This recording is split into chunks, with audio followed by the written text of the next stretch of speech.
Good morning, ladies and gentlemen. During the declared emergency in the City of Toronto, Committee of Adjustment virtual public hearings are being conducted by electronic means through WebEx, an online digital platform, and streamed on the Toronto City Planning YouTube channel. These measures are necessary to comply with physical distancing requirements and in-person attendance limitations. This will be a virtual public hearing, and participants who have registered in advance will be able to make their presentations to the committee using WebEx, an online event that is being moderated by city staff. Anyone wishing to view the hearing may do so by watching it on YouTube. Participants who have registered in advance will be connecting either by their computer, a phone or tablet app, or by telephone. All participants are automatically muted on entry. When your item is called, each participant will be unmuted by the moderator, one person at a time. Only the committee members are participating by video. Any registered participants will be participating by audio only. We ask that you also mute your devices until you are called on to speak. For all those who are waiting online, please ensure that you have called in with the phone number that you were originally registered with. If you call in with a different number, you will not be able to speak on the item. To ensure audio clarity, I suggest that you do not use the speakerphone function on your telephones. We acknowledge that the land we are meeting on is the traditional territory of many nations, including the Mississaugas of the Credit, the Anishinaabe, the Chippewa, the Haudenosaunee, and the Wendat peoples, and is now home to many diverse First Nations, Inuit, and Métis peoples.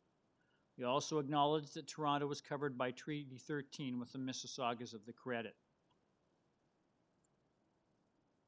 In accordance with Sections 45 and 53 of the Planning Act 1990 as amended, this meeting of the Committee of Adjustment of the City of Toronto is called to order. My name is Alan Smithies, and I will chair today's meeting. Joining us on the panel today are Nadini Sankar Peralta, Ron Hunt, Asif Khan, and Paul Kidd. City staff are also present: Simon Lamb, Jenny Kotas, and Brendan Clapp. The Committee of Adjustment considers applications for variances from the provisions of the zoning bylaw that apply to property, permission to extend or alter lawful non-conforming uses, and consent to sever property to create new lots. Anyone attending today who wants to receive a copy of the committee's decision must submit a written request for a decision by email. Please ensure that you include your name, address, and email address, because Committee of Adjustment and the TLAB will be sending notifications and appeal updates by email. If you do not agree with the committee's decision, it may be appealed to the Toronto Local Appeal Body, TLAB, or in some limited circumstances to the Local Planning Appeal Tribunal, LPAT. Appeal instructions are set out at the bottom of the committee's decision. The hearing procedure is as follows. I will call each item in the order listed on the agenda. Where an application is uncontested, the agent or applicant will proceed with their presentation if desired. If the committee does not require a presentation, applicants are to advise the chair should they wish to speak on the item. The committee may ask questions and or take the matter into the committee for a decision. Each speaker, including the applicant or agent, is given a maximum of 5 minutes to address the committee. I will comment when you are reaching the 5-minute limit. When addressing the committee, please state clearly your name and address. Please remember to confine your remarks to the matters described in the application. The applicant or agent proceeds first and will make their presentation to the committee. Please note that the committee may not entertain revisions to proposals at the hearing today. To ensure that a revised application is accurate and that all those entitled to notice of the application are informed of the changes, the committee may decide to defer an application if it is substantially revised. Then individuals, either in support or opposed to the application, are invited to speak. Committee members may ask questions of each speaker after they have finished their presentation. When all speakers are finished, the applicant or agent has an opportunity to rebut only those issues that were raised by the previous speakers. This marks the end of discussion on the item. The application is then taken into committee for a decision. I have minutes from our previous meetings. That was the 22nd of August, 2020, and 28th of January, 2021. And And I need a motion to adopt those minutes, please. Ms. Senkar? Mr. Chair, through you, I'll adopt those minutes. Thank you very much. Someone to second Ms. Sankar's motion? Mr. Khan seconds. That motion carries. All those in favor? I'm sorry, all those in favor? That motion carries. Thank you very much. Those minutes are adopted. Are there any committee members who have a conflict of interest they would like to declare? Mr. Kidd? Mr. Chair, item number 13, number 6, Brendan Road. I'm acquainted with the agent. Okay, thank you.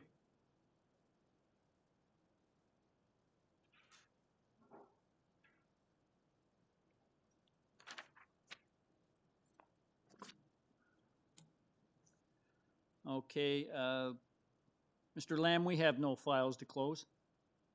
Thank you.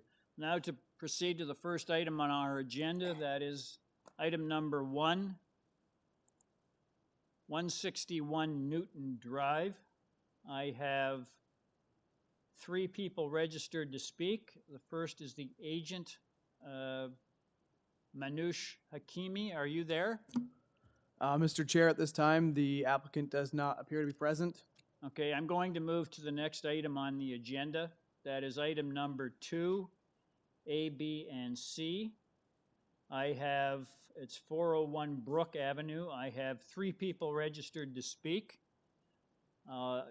First person is the agent, Mr. Glenn Rubinoff. Mr. Rubinoff, are you there? Yes, I am. Thank you very much. Yes, Mr. Rubinoff, can I get your full name and address, please? Yes, it's Glenn Rubinoff, 18 Gloucester Lane, Toronto, Ontario. Okay, thank you, sir. I just wanted to ask before we start, if you've had an opportunity to read these reports. There's a city planning report dated the 4th of March 2021, indicating they appear to have no objections to the application subject to standard consent conditions. There's a report from Development Engineering dated January 4th, 2021. They have no objections subject to their standard conditions. I have a Transportation Services report dated the 17th of March, 2021. They had no objections subject to the standard condition regarding closing driveways and restoring it. I have a report from Bell dated the 1st of March. They have no objections to your application. And there's also a report from Urban Forestry dated the 10th of March, which indicates recommending refusal due to the potential impact on future tree planting space. So sir, if you could give the committee a brief presentation on what you see as the merits of your proposal. We have 2 other persons registered to speak, so if you could give us a presentation on what you see as the merits of your proposal. Yes, thank you. Good morning, everyone. The application before you is for a lot severance and the construction of 2 new homes at 401 Brook Avenue. It's an application which, if you look at the area maps in the area, you'll see that most of the lots are smaller. That this lot actually is basically creating a consistent lot pattern to redevelopment in the area. There are variances associated with these with the proposed lot severance, but all of the items before you, we provided a map to the committee members, which indicates comparables in the area, both in terms of variances and also lot size. So, you know, for instance, on this map, we are at bottom right in the pink area. But if you look up to the next street and even further down the street, lot coverage, height, setbacks, there's nothing really, we're not doing anything particularly unusual with this particular application. It's quite close to the main corridor, the main street, Bathurst. The application, planning has reviewed this with us. We had some discussions with them, and they have no concerns with regards to this file before you. The comments from forestry are a little unusual they're concerned about future tree planting in the area. You know, if you look at the site plan, there is some green space on the property. There's lots of green space in the backyard. I'm not sure where that objection specifically comes from. I don't agree with it. I believe that this is not going to create any undue impact, negative impact on the area. Their report indicates, you know, that they reject this file, but if approved, they have certain conditions, and we're fine with those conditions of you know, cash in lieu, I believe is what they were recommending. So this is a redevelopment which I feel from a consent perspective of lot severance, I think is appropriate for the site. Here's a good map indicating lots of similar size, and you can see how it just kind of, you know, right in the middle of it. So I think from a consent perspective, this fits, and that's why there's no objection from, also no objection from Works Department, Transportation, Bell, obviously Bell doesn't seem to have any concerns as well. But I do feel that that you do have some letters of support as well in the file that were provided. I know there's some speakers who wish to speak, you know, in opposition to this file, but I feel that what we're providing is a, you know, is a not significant difference from other developments in the area, and I feel that it is appropriate development for the site. And I'll leave it at that because I know there's other speakers and you have a long day ahead of you. Thank you. Okay, thank you, Mr. Rubinoff. Does the committee have any questions of the speaker? There being none, I'll move to the next person on our list. I have a Mitchell Levine. Sir, are you there? Yes, I'm here. Sir, can I get your full name and address, please? It's Mitchell Levine, 399B Brook Avenue, Toronto. Thank you, sir. If you'd like to give us your thoughts on this application?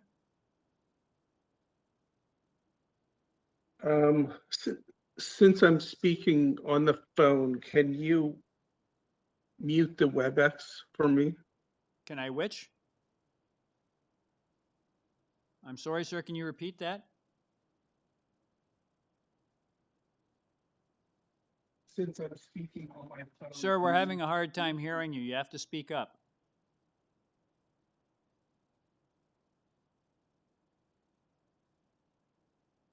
Okay. Can you hear me now? That's a little better. Okay, can you give us your thoughts on the application? Yeah, so again, myself and my neighbors presented a detailed document outlining our thoughts. We have no issue with the severance, and we have no issue with the minimum lot. We do have issues with the size of the house being, because given the size of the house is larger than neighboring houses, it would provide virtually no green space at the back. It would provide no privacy for adjacent properties. And on top of which, since they're building the two houses virtually side by side with less than 3 feet in between the two houses, it then presents other issues. It appears that Mr. Rubinoff has designed a home with a flat roof, and because that's the only way you could actually build a property so close to one another. Otherwise, there would be the overlap of the roof line of the two properties. This design would be unique for this neighborhood in that this neighborhood is largely traditional homes, and the look and feel would be dramatically different. So the variance, no actual description of the document of the dwelling was provided in terms of the actual look of the house.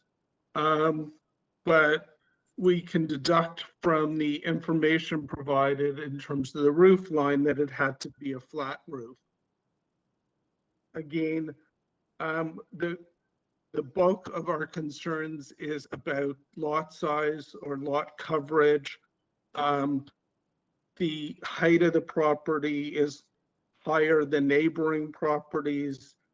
And the other issue is the deck extends beyond neighboring properties as well as the depth of the property, leaving virtually no green space and also minimizing privacy of adjacent homes.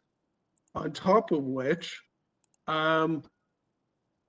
what is not mentioned is there is a very large pine tree in the back, so that if in fact they build the home to the specifications or the size that they've allotted, there would be absolutely no green space left with that pine tree there. Mr. Rubinoff has not indicated that he has any plans to remove the pine tree or any other vegetation. And we have great concerns given all of this. Okay, thank you, sir. Does the committee have any questions of the speaker? There being none, I'll move to the next person on our list. I have Carolyn Droznicka. I hope I pronounced that correctly. Are you there, madam? Mr. Chair, the deputant does not appear to be present by name nor by phone number. Okay, thank you very much, Mr. Clapp. We have no one else registered to speak. I'll go back to Mr. Rubinoff. Mr. Rubinoff, you heard the comments from the previous speaker. If you'd like to reply. Yes, thank you very much. There was a comment that he said from the previous speaker that it appears that the roof is flat. The roof is not flat. It's the variance before you. The variances before you are for a are for. So let me just go back to the list here. With the new bylaw. I believe we comply with the overall building height under the old bylaw because of where the height's taken from the middle of the road to the midpoint of the roof. And there is a difference in grade. We have a variance for height under that, but we comply as a sloped roof with the new bylaw. So I believe that the concerns expressed about it being a flat roof are not, that's not the case in this case. With regards to building length, the building length that we're requesting is 1 foot, additional foot beyond the bylaw, what's permitted. 403 is a little beyond the rear wall of our house, if you look at the site plan. So we're kind of set between 399B and 4013 in terms of our rear location. In terms of trees, we have an arborist report that was provided. Yeah, so if you can see there, we're not really projecting, we're requesting a 1 foot variance for additional length. In terms of setback between 399B and 401B, there's no, we are at 4 feet, so we are maintaining a consistent setback, as well as on the other side with 401A, between 401A and 403. In between the homes, we do have a variance of 0.6, which was requested by the city planning, which we provided for that. I think overall, I mean, the concerns expressed, in terms of lot coverage, in terms of other, variances that we presented, we are building within parameters of what has been part of the redevelopment of the neighborhood. And I feel that this is an appropriate development for the site and that the variances are consistent with redevelopment and that the homes themselves will fit in. And this is, these are my comments. Okay, thank you, Mr. Rubinoff. Does the committee have any questions of the speaker? There being none, could I Mr. get a Chair. motion on this application? Mr. Chair, Oh, I'm sorry, Mr. can Lamb? we try Carolyn one more time, please? Pardon me? Can we try Carolyn one more time, please? Okay. Oh, Carolyn Droznicka? Okay, I'm sorry. My mistake, ladies and gentlemen. Apparently Carolyn Droznicka, is she there? Mr. Chair, at this time, the deputant still does not appear to be present. We've tried by first name, last name, and again by phone number that was provided through registration, and they are still not present. Okay, all right, then we won't, thank you. All right, can I get a motion on this application, please? I'm sorry, Ms. Sankar, I interrupted you. No, you didn't, Mr. Chair. You're doing your job phenomenally. So I'm ready for a motion, Mr. Chair, after carefully hearing what the debutantes have said and the explanations provided by the applicant here today. I'm willing to accept those explanations. Looking at this report, I do believe, for me, it meets the 4 tests. So I'm going to put forward a motion to approve the consent to sever, as well as the variances associated with Part 1 and Part 2 of this property. I will make it subject to the standard conditions of the staff report of March 4th, as well as the engineering conditions of January 4th, as well as it will be subject to forestry and the conditions set forth in the March 7th or 17th, I think, March 17th transportation report. That's my motion. Thank you, Ms. Sankar. Someone to second Ms. Sankar's motion? Ron Hunt. Mr. Kidd seconds. All those in favor? Mr. Hunt, I've lost your video feed. Are you in favor of Ms. Sankar's Yes. motion? Yes, I am. Okay, thank you. That motion carries. Mr. Rubinoff, your application has been unanimously approved, subject to city planning, development engineering, transportation, and urban forestry conditions. Thank you very much. Have a Thank good day. you. I'll go back to item number 1, which is 161 Newton Drive. I have 3 people registered to speak. Is the agent there, Manoush Hakimi? Yeah, Mr. Chair, TJ Sakara will be representing Okay. this application. Mr. Sakura, are you there? Yes, I am, Mr. Chair. Can you hear me okay? Yes, sir. Thank you very much. Could I get your full name and address, please? Thank you, sir. My name is TJ Sakura. I am a registered professional planner and principal of Design Plan Services, here to speak on behalf of the owner of this property to the committee. Thank you, sir. Before we start, I just wanted to ask, we have a city planning report dated the 16th of March, which recommends your application be refused. There's a urban forestry report, which appears to indicate there's no objections. We have a development engineering report of the 11th of February, indicating they had no objections subject to their conditions. We also have a letter from Councilor Filion dated the 25th of March, and they're recommending refusal. He's recommending refusal. In view of the fact that city planning is recommending refusal, Mr. Sakura, would you like to defer your application in order to discuss this application with them further, or would you like to proceed today? Thank you, sir, for the question, and it is our intention to proceed today. I will be addressing the staff comments in the staff report, so we would like to proceed. Thank you. Okay, thank you, sir. We have 2 other people registered to speak, sir, so if you could give us a presentation on what you see as the merits of your proposal, especially in view of city planning's comments. Yes, sir. Thank you. Please proceed. 10 minor variances. Thank you. The proposal in front of you is for consent and minor variances. There are 2 lots proposed with variances for lot area and lot frontage. But I would note that a theme that I would like to keep in front of the committee's attention is the reverse pie shape nature of these two proposed lots. It is a factor that plays into the variances and the consent application. The frontage is going to appear larger than the zoning bylaw measured frontage. If you measure the frontage of these lots at the chord, which is a straight line between the two front corners of the lots will appear to be 13.5 meters in frontage, as opposed to the variance, which is requesting a smaller frontage.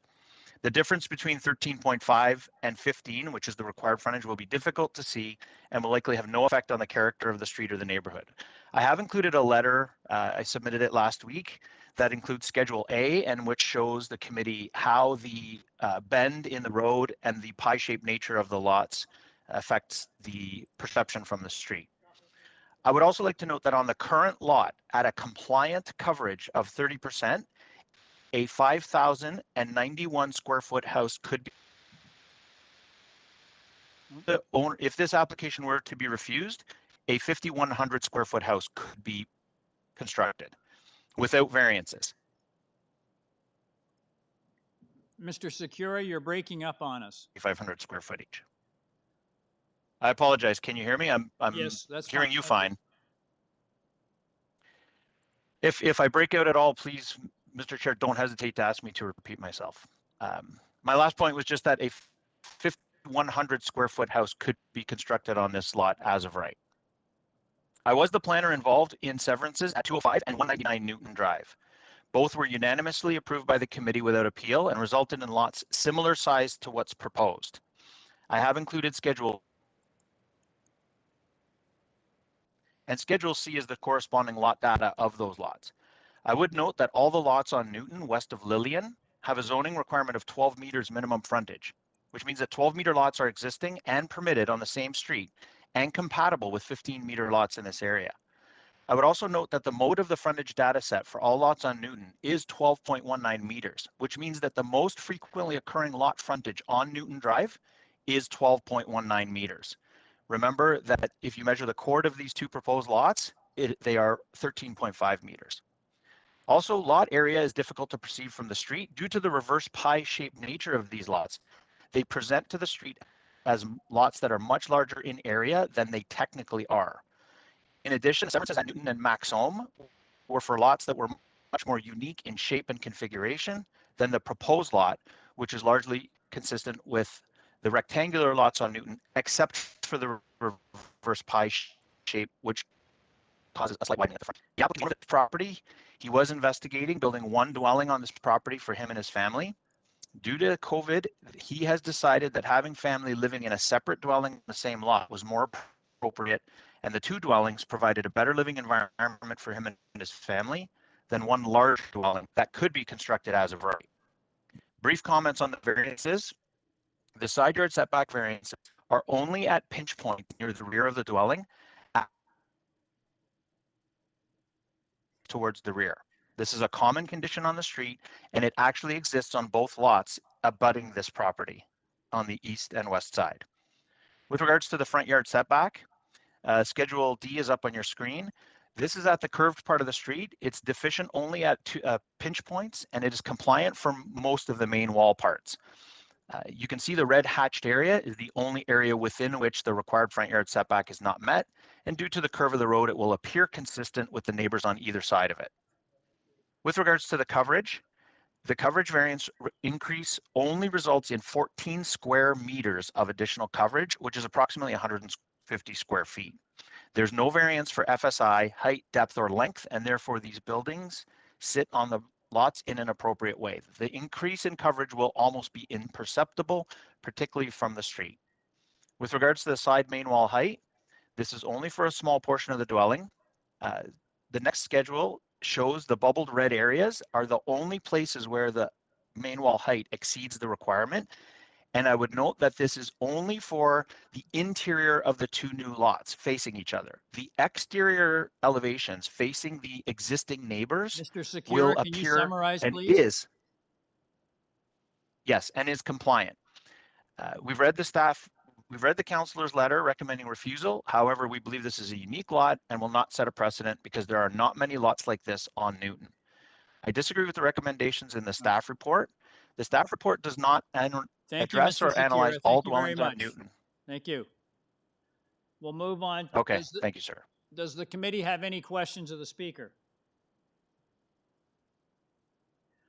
There being none, we'll move to the next person registered on our speakers list. I have a Sandra Lowry. Are you there, Ms. Lowry? Mr. Chair, the deputant is not present, Okay. neither by first name, last name, or by phone number Okay, currently. I'll strike them off the list, Mr. Clapp. Thank you. I have one other person registered to speak. I have a Stephen Mack. Are you there, sir? Stephen Mack, are you there? The same can be said for this deputant, sir. However, we have sent an email to Stephen Mack indicating that this item Thank is you, being Mr. Clapp. I'll strike discussed, him yep. from the list. Okay, we have no persons registered to speak. We've heard from Mr. Secura. I'll just ask the committee once more if it has any questions of the speaker. There being none, could I get a motion on this application, please? Ms. Sankar? Mr. Chair, through you, I've looked at this application carefully. I've heard the explanations provided by the applicant today. I do take seriously what the staff report says as well as the counselor.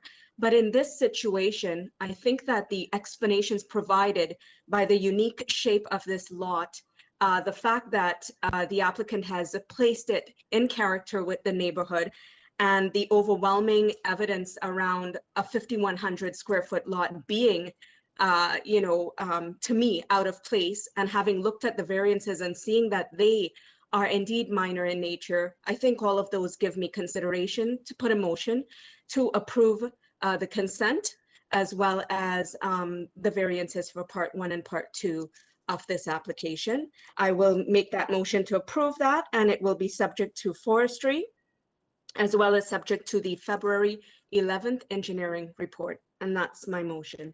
Okay, thank you, Ms. Sankar. Just to summarize, you're moving approval of the consent and minor variance application subject to development, engineering, and urban forestry conditions. Is that correct? Yes, thank you. Can I have someone second Ms. Sankar's motion? Mr. Kidd seconds. All those in favor? Mr. Hunt, are you in favor? I've lost your video feed. Mr. Hunt, are you there? We have enough for quorum, so if I could get, was seconded by Mr. Kidd. All those in favor of the motion? All those opposed? Mr. Khan dissenting, that motion carries. Sir, your application has been approved subject to development, engineering, and urban forestry conditions. Thank you very much, Mr. Chairman. Thank you. We'll now proceed to item number 3. I have one person registered to speak, Mehdi Hosseini, and I hope I pronounced that correctly. Sir, are you there? Good morning, yes. Yes, Mr. Hosseini, it's pretty clear what you're asking for here. I understand that this is basically an application that was previously approved, but it wasn't, the documents weren't submitted in time and the approval lapsed, and you're just back to the committee in order to have that approval reinstated. Am I correct? Yes. Okay, because I see that we have 2 reports before us, one from Development Engineering dated the 19th of February. They have no objections, subject to conditions. And City Planning has a report dated the 15th of March. They had no objections either, subject to their standard conditions. Is there anything that you'd like to advise the committee of that isn't in the material that the committee has before it today? The only thing I just want to explain to the committee is that these properties are being developed already, and the houses are 90% done.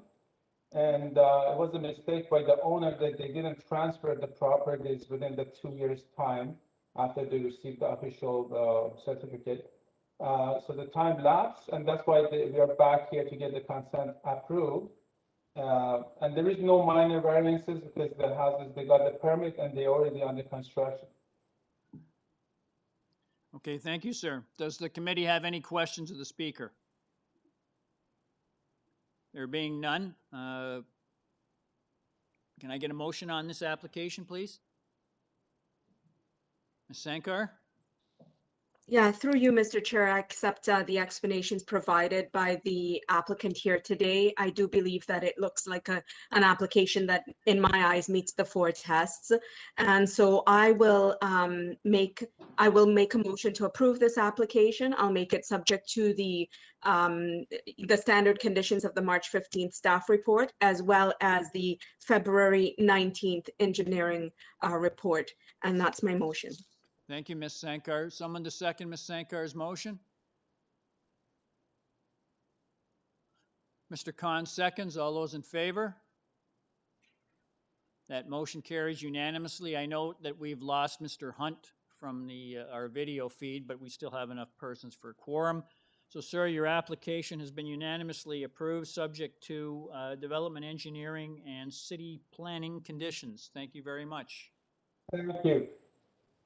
Okay, we're now on item number 4, 162 Woodsworth Road. I have a Joe Dombe. I hope I pronounced that correctly. Are you there, sir? Yes, I am. Can I get your full name and address, please, sir? Yes, my name is Joe Dome, 1101 Steeles Avenue West, agent for the applicant. Okay, thank you, sir. I just wanted to ask, we have recommended conditions from Urban Forestry. There's a report from Transportation Services dated the 19th of March, indicating that they have no objection to your application, provided that you revise your drawings to indicate that a 5.66 meter driveway width in the public right-of-way. Have you had the opportunity to read that report, sir? That's right, I have. And I would like to make a short presentation outlining the changes that we've made and the changes that we'd like to make to accommodate transportation's report. Okay, thank you, sir. I just wanted to let you know there is no one else registered to speak on this application. So if you'd like to tell the committee something that isn't in the material that we have before us, then please do so. Okay, so can I make the presentation? If you'd like to, sir. Okay, thank you. I'd like to begin with some context. The owners would like to construct a new dwelling for their growing family with the following considerations. This is their first home in Canada, and grandparents from both sides are expected to visit very regularly to spend time with them and their quickly growing children. The owner's sister is also moving to Canada in the near future and will be initially staying with them. And they've previously lived in the UK and are learning from typical home structures there. They've designed their house to have a solarium for the benefits of sunshine and green living through the year. And these factors were considered in designing the perfect home for their livability needs. After conversations with planning, a few revisions have been made, which are reflected in the latest drawings and the public notice on file. And these changes are reducing the lot coverage variance from 35% to 33.131%, increasing the west side yard setback variance from 1.55 meters to 1.59, reducing the length variance from 18.3 meters.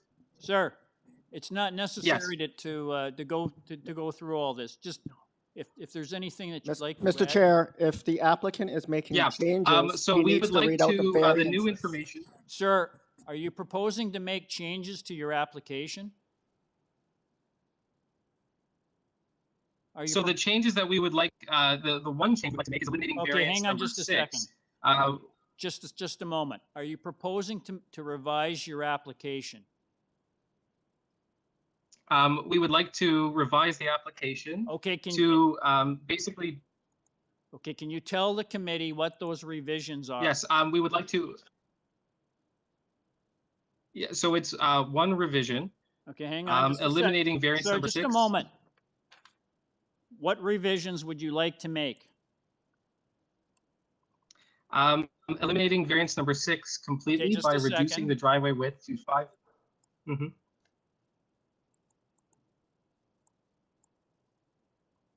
Variance number 6 is the driveway width. So are you proposing to change that? That's right. So we would just like to reduce it according to transportation's No, sir, recommendation. Sir, their recommendation is that you reduce the driveway width to 5.66 meters in the public right-of-way. Okay, you know In what the the public public road right-of-way? allowance is. Mhm. Okay? Okay, so we would like to basically abide by transportation's Yeah, well, which means recommendations, that what I'm the driveway proposing. width within the public right-of-way, the committee doesn't have jurisdiction over public highways. So what the, Mhm. well, what the Transportation Services Division is recommending is that the driveway be restricted in width to 5.66 meters in the public right-of-way. You can have your six. We would like to abide by. You can still have a 6-meter width, but it's only if the committee approves it, but it would only be on private property. The section within the public right-of-way would have to be restricted to 5.66 meters. Yes, we'd be willing to do that. So therefore, we'd be keeping the variances as is on the public notice. Okay, so you're not proposing to change any variances? That's right. Okay, thank you. All right. So it's very clear what you're asking for, sir. I'll just ask the committee, does it have any questions of the speaker? Mr. Khan? Mr. Chair. Thank you, sir. My question is, Mr. Dome, would you be kind enough to consider what I'm going to say? Your variance number 6 has been accepted or okayed by the transportation services. Whatever the width you have, they have okayed it. Now you are coming and confusing me that you want to eliminate. So kindly stick either to the one letter you have received from transportation services, that whatever your 6 meter as against 566 is acceptable, is okay. So please tell me what is on your mind.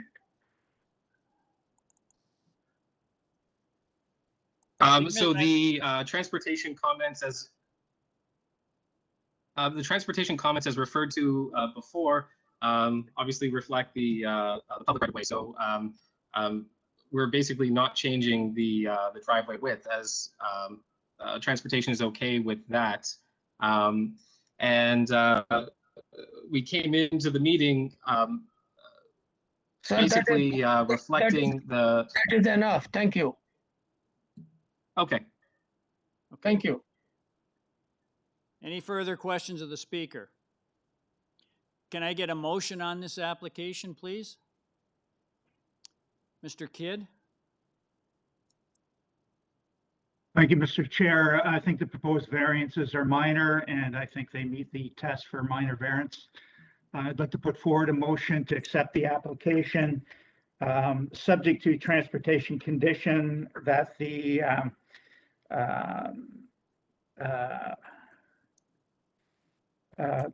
applicant revise his drawings to indicate a 5.66 meter driveway width in the public right-of-way and subject to forestry conditions as well.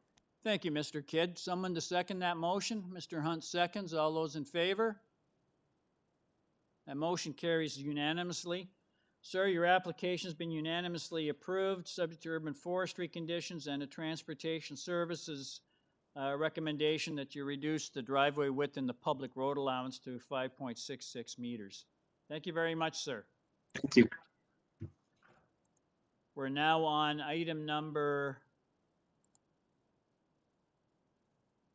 5, 29 Yorkview Drive.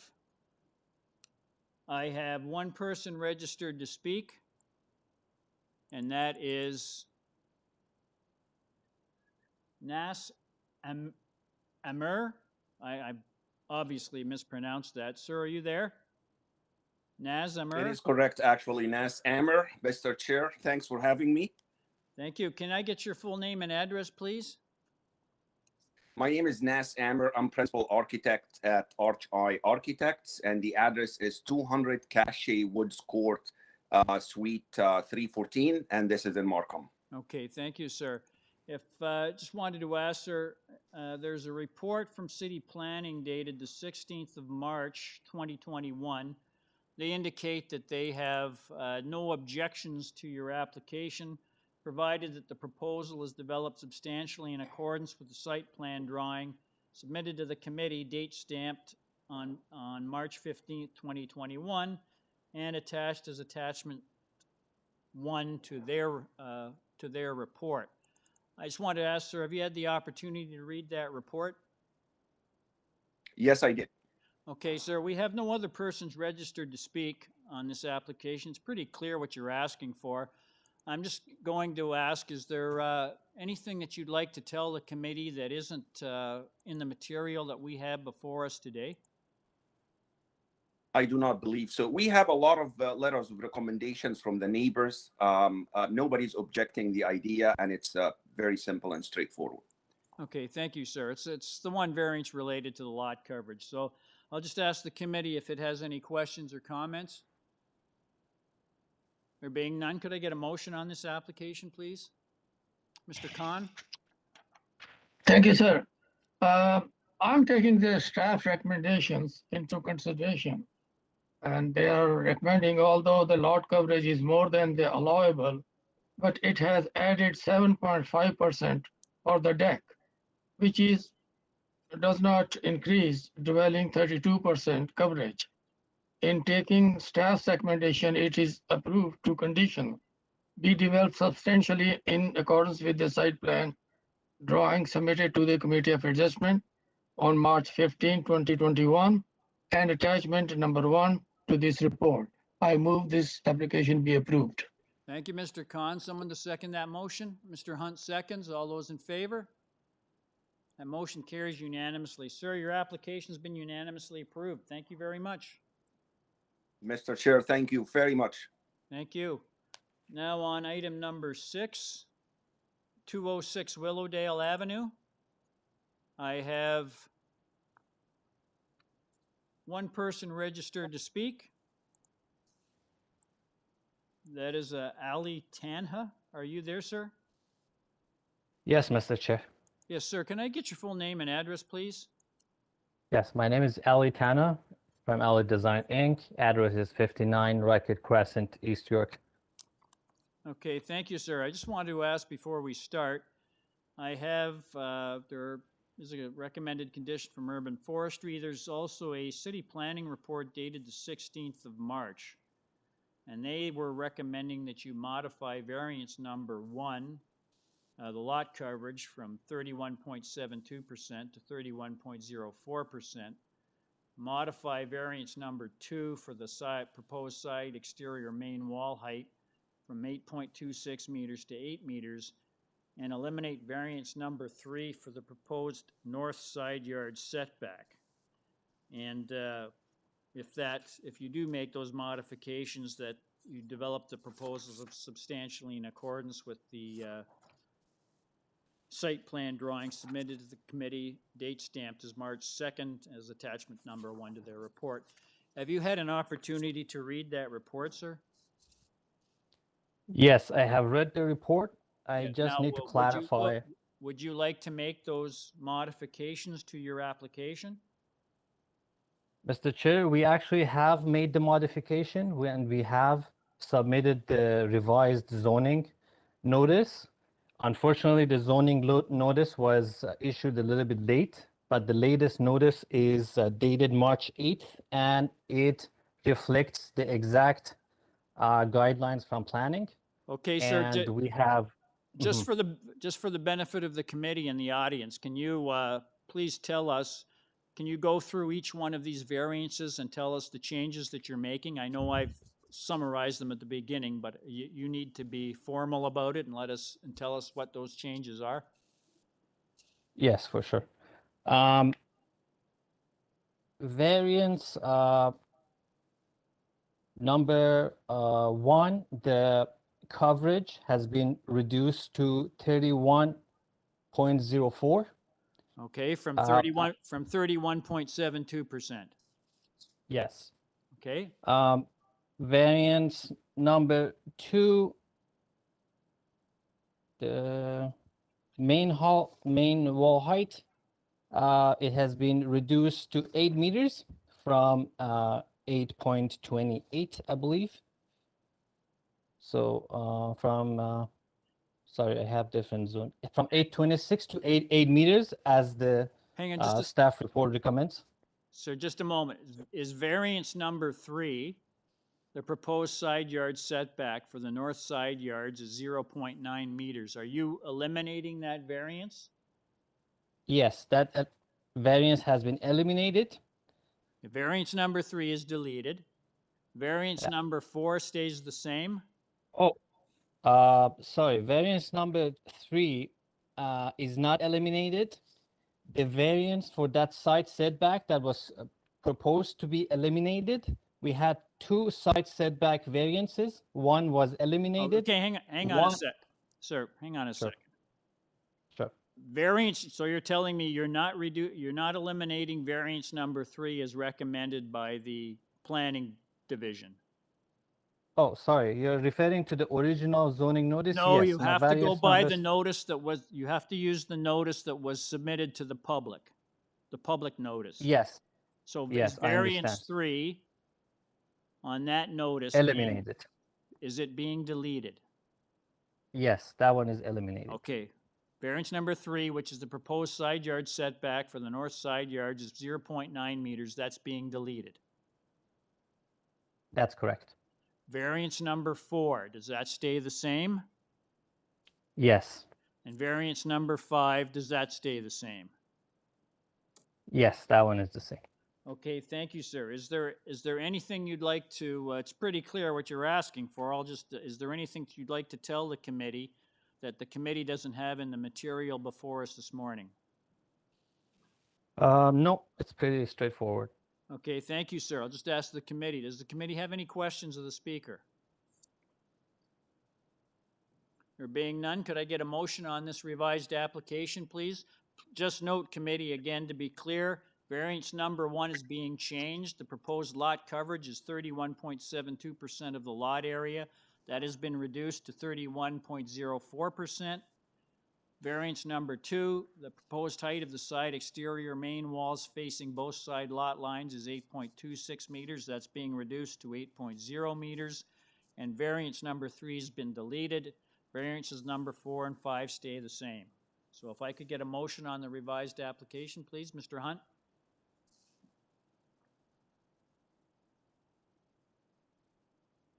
Thank you, Mr. Chair. Having listened to the presentation from the gentleman and recognizing that modifications have taken place in consultation with the planning staff, I would move approval of this conditional on, would you like me to read out the modifications? No, you don't need to. We've already gone through it in ad nauseum. Okay, so based on the 3 modifications plus the comment from staff that the property be built substantially in accordance with the site plan drawing, date stamped is received on March 2nd, and attached to their report, I would move approval of this. And urban forestry. And urban forestry. Thank you. Someone to second that motion? Mr. Chair, we can't hear. Okay, Mr. Khan, are you seconding? I couldn't hear what Ron was saying. Okay, I'll just, Mr. Khan, Mr. Hunt is moving approval of the application subject to urban forestry and the city planning recommendation that the revised application be developed substantially in accordance with the site plan drawing submitted to the Committee of Adjustment. Date stamped is received on March 2nd and attached as attachment 1 to their report. Are you seconding that motion? Thank you. Yes, sir, I am. Thank you. All those in favor? That motion carries unanimously. Sir, your application's been unanimously approved, subject to urban forestry and city planning conditions. Thanks, Mr. Chair and committee members. Thank you, Have a- sir. Item number 7. 22 Fairhome Avenue. I have one person registered to speak, and that is Sarah Ifra. Are you there, madam? Yes, I am. Thank you, madam. If you could give us your full name and address, please. Yeah, it's Sarah Ifra, 75 Dufflaw Road, Unit 201A, M6A to W4. Okay, thank you, madam. I just wanted to mention we have a report from City Planning dated the 3rd of March, which recommends refusing variance number 4 relating to the number of stories. There's also a report from Transportation Services dated the 18th of March. They have no objection provided the applicant reduces the width of the driveway to a maximum of 3 meters.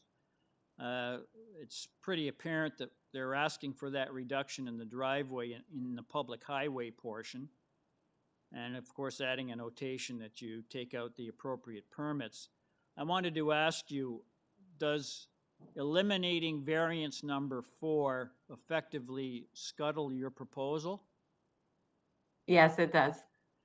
And if that being the case, would you like to defer the application so that you can discuss this issue with city planning, or would you like to hear the application to be heard today? I've actually had extensive conversations with city planning. I do understand that in North York, it's pretty standard to send a staff report for refusal for a 3rd floor, but I would like to proceed. I do have a number of drawings that you do have on file that express that the 3rd floor actually doesn't have very much impact at all and is in keeping with the other development, not only in the neighborhood, but on the street. Just a second, madam. So would you like to proceed with the application today? Absolutely. Yes. Okay, thank you. So what I suggest you do, madam, we have no one else registered to speak, so if you could give us a presentation on your thoughts on this application, and particularly the comments from city planning. Yes, so if you could pull up the drawing, that's the supporting material, March 17th. It's called Plans and Elevs, which is elevations. Essentially, on the far right, I have the proposal before you today. And then the other 2 are actually homes a little further down the block that have been approved by committee and built already. There are no windows on the front of the dwelling in terms of the 3rd floor. So from the street, it's actually not that noticeable that there's a 3rd floor there. If you look also at the correspondence that I had with planning, you can see there's a number of 3-story dwellings that I've shown in photographs, as well as a drawing that shows the discussions I had where I pulled in the dormers on the 3rd floor. So they're even less noticeable than they were before. And I'll tell you, just from experience, you have to really approach the house on an angle to see the dormers. So this one here is 50 Fairhome. It's a little further down the block. They actually had windows on the front of the house. And I believe the next one or the one after that is 52 Fair. Oh, no, that's Shelbourne. The next one's 52. Oh, no. Okay, keep going. Sorry, it's so hard not to control this. But these are a number of the 3 stories that I've done in the neighborhood. These are all, you know, homes that I've done and had approved. This one here is 52 Fairhome. So this one is similar, where there are no windows on the front of the house. But in the case of 22 Fairhome, if you look at the supporting material that I had correspondence with Kelly, we actually reduced the size of the dormers even more.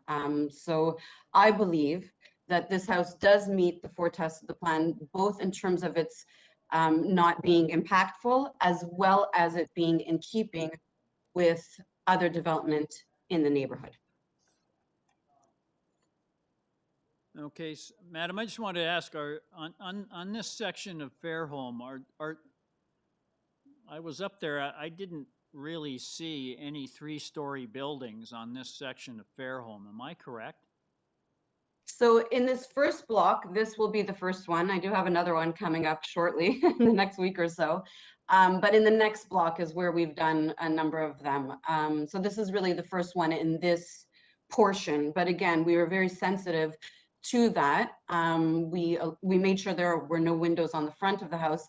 As well, we spoke to all the neighbors, and specifically we got letters of support, like not just sign-offs in terms they've seen our plans and have no objection, but they actually wrote letters, both the two side neighbors as well as the neighbor across the street, that they're happy with the proposed house, and they do also feel that it fits within the neighborhood. And all these neighbors have been living on the street for a while. Okay, thank you. If I could just add, am I correct in saying that the view, the street frontage of this building actually gives the appearance of a two-story building rather than 3 stories? Am I correct? 100% correct, yes. Okay, thank you. Does the committee have any questions of the speaker? Mr. Khan? Thank you, sir. I would ask Madam Afra to explain to me the lot coverage is 43.07% as against the maximum allowable 35%. You didn't explain why you need such a big percentage more than the allowable. So that coverage is actually quite consistent with the other ones in the neighborhood. Again, I don't feel that it has impact. We've maintained a side yard of 5 feet on one side and 4 feet on the other side, similar to the other ones that I came up in that first drawing where I showed the other 2 homes at 50 Fairhome and 52 Fairhome. Again, I've had extensive discussions with planning. They had no issue with the percentage. Because again, it's not impactful in terms of from the street as well as for the neighbors on each side.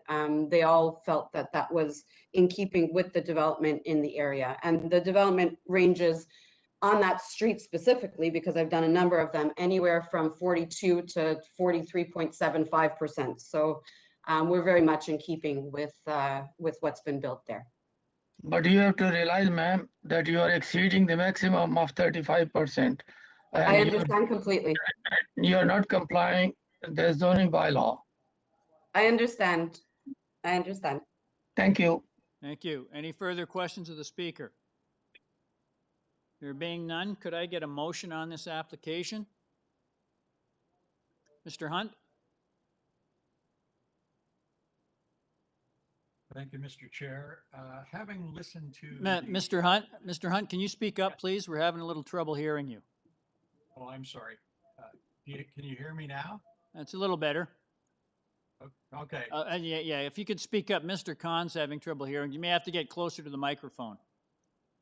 Okay. Let me get closer. Can you hear me now? That's much better. Okay. Having listened to the applicant and the fact that there's been different conversations or follow-up conversations with planning and positive input from the neighbors, I believe that this meets the test requirements, and I would therefore approval of this application. There is a recommended condition, Mr. Hunt, from Transportation Services in their report of the 18th of March. If you look in the comments section, they're indicating that they want the proposed driveway width a maximum of 3 meters within the public right-of-way. But in their recommended condition number 1, they have reduced the width of the driveway to a maximum of 3 meters. I think what they're trying to say is that should read, reduce the width of the driveway to a maximum of 3 meters in the public right-of-way. They're not asking for it to be 3 meters all the way through, just in the public highway portion. And then there's a second condition about taking out the necessary permits. So that condition number 1 from Transportation Services would have to be modified to stay consistent with what was in their comments. Okay, so and forestry as well, Mr. Chair. Yes, and there's urban forestry as well. Okay, let me add the Transportation Services a condition that the proposed driveway must not exceed 3.0 meters in the public right-of-way, and also subject to the March 18th urban forestry conditions. Okay, thank you. So, Mr. Hunt, I have a motion from Mr. Hunt to approve the application subject to urban forestry and to the transportation services condition that they, one, reduce the width of the driveway to a maximum of 3 meters in the public right-of-way, and two, add a notation on the site plan drawing stating about closing the driveways and taking out the necessary permits. Ms. Sankar, will you second that? All those in favor? Opposed? Mr. Khan dissenting. That motion carries. Madam, your application has been approved subject to urban forestry and transportation services conditions. Thank you very much. Thank you. Item number 8, 8 TOBRUK Court, 8 TOBRUK Crescent. I have 2 people registered to speak. I have the agent, Roy Chen. Are you there? Yes, I'm here, sir. Yes, can I get your full name and address, please, sir? Hi, good evening. Good morning, committee of the members. My name is Roy Chen. I am, my company is 0 Degree Studio, and I am the designer and representative for the owner of this property. Okay, thank you, sir. I just wanted to ask, have you had the opportunity to read the city planning report of the 15th of March? They indicate they have no objections to your application, provided the proposal is developed substantially in accordance with the south and north elevation drawings submitted to the Committee of Adjustment as attachments 1 and 2 to their report. Have you had the opportunity to read that report, sir? Yes, I have. Okay, And we I have have no one other problem. person. We have one other person registered to speak, sir. So if you could give the committee a presentation on what you see as the merits of your proposal. Okay. The main request variances we're asking for is for the 2 side main wall height at 8.21, whereas 7.5 is permitted, and the only request is mainly around the 2 side the side windows that protrude above the side east shafts that are meeting the 7.5, and the overall main building height of the building we're asking for 9.1, whereas 8.8 meter is permitted, so there's a variance of about 11 inches, and that applies to the peak of the roof. So, I mean, we designed the house based on what the client's requirements are and what the norm is in terms of floor-to-floor heights, and that's where we end up with, especially with the fact that we cannot no longer have below-grade garages in the city of Toronto. So the garage is considered at grade level, and we're trying to squeeze the main floor and the second floor above that. That's kind of where the height requirement is. Okay, thank you, sir.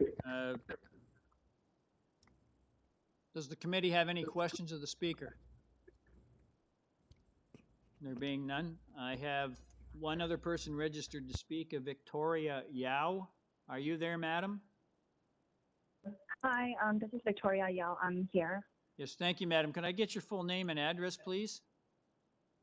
Sure, it's Victoria Yao, 6 TOBRUK Crescent in North York. Okay, thank you. If you'd like to give us your thoughts on this application? I just had one question. Will the project involve site grading and leveling? Any consideration of the flow of runoff water and possibly its impact on the neighbors? Okay, madam, I'm having trouble making out what you were saying. What was that again? Will the project involve site grading and leveling? Any Yes, consideration of flow? Madam, as a condition of the building permit approval process, the applicant has to submit a lot grading plan to the building division that describes the gradients and ensuring that the all stormwater management is handled on his own property. Doesn't drain to adjacent to the adjacent neighbors.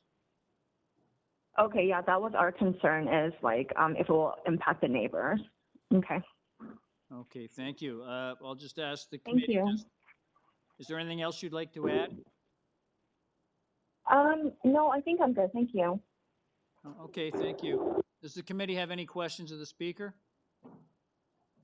There being none, I'll go back to Mr. Chen. Mr. Chen, are you there? Yes, I'm here. Okay, there was a comment from Ms. Yao. I don't know if you'd like to respond to it. Like you said, the grading will be looked at during the building permit application, and it is a requirement that all water, site drainage and grading is to be kept on the property, so there will not be any changes along the property line that should affect the neighboring properties. Okay, thank you. Any questions of the speaker? Could I get a motion on this application, please? Mr. Kidd? Thank you, Mr. Chair. In my view, the requested variances are minor and appropriate. I'd like to put forward a motion to accept the application. Thank you, Mr. Kidd. Someone to second that? Sorry, there's a condition to that, subject to the planning staff condition that the proposal be developed substantially in accordance with the south and north elevation drawings submitted to the Committee of Adjustment as attachment 1 and 2 to the report. Terrific. Thank you, Mr. Kidd. Someone to second that? Mr. Khan seconds. All those in favor? The motion carries unanimously. Sir, your application has been unanimously approved, subject to city planning conditions. Thank you. Thank you, sir. I think this will take a break now, a 5-minute break, if that's acceptable to the committee. We'll be back in 5 minutes.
Ladies and gentlemen, committee is back in session. We are now on item number 9, 19 Norcross Road. I have one person registered to speak. Marin Zabzuni, are you there?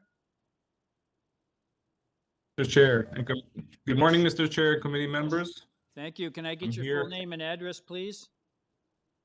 Yes, Marin Zabzuni at 1140 the Queensway. Okay, thank you, sir. I just wanted to say there's a city planning report attached to this, your application, dated the 15th of March. It appears to have no objection, provided that the proposal is developed substantially in accordance with the site plan drawing submitted to the Committee of Adjustment and attached as attachment number 1 to this report. There's also a recommended condition from Urban Forestry. I just wanted to ask, it's pretty clear what you're asking for in the in your application, sir. Is there anything you'd like to tell the committee that the committee doesn't have before it this morning? I don't believe there's anything more to add. I'm certainly happy to answer any questions. We did work with planning in order to make those adjustments that they are imposing that condition, which we're happy to oblige. And we've also spoken to neighbors and gotten their support as well. So yeah, it's a straightforward application, we believe. But let me know if you have any questions. Okay, thank you, sir. I'll just ask the committee. Does the committee have any questions of the speaker? There being none, could I get a motion on this application, please? Mr. Khan? Thank you, Mr. Chair. Yes, I'll take the recommendation made by the staff be developed substantially in accordance with the site plan drawings submitted to the Committee of Adjustment, attachment number 1 to this report. I move that this be approved with forestry conditions. Okay, thank you. Someone to second. Ms. Sankar seconds. All those in favor? The motion carries. Sir, your application has been unanimously approved, subject to city planning and urban forestry conditions. Thank you. Thank you, sir. We're now on item number 10, 27 Pennwood. Mr. Chair, if I may interject here with respect to item number 10. Okay, thank you, sir. Some housekeeping with respect to this item. There's a couple deputants that we've been trying to contact, one of which says that they're willing to participate, however, they're not present, so I would suggest possibly holding this item for now.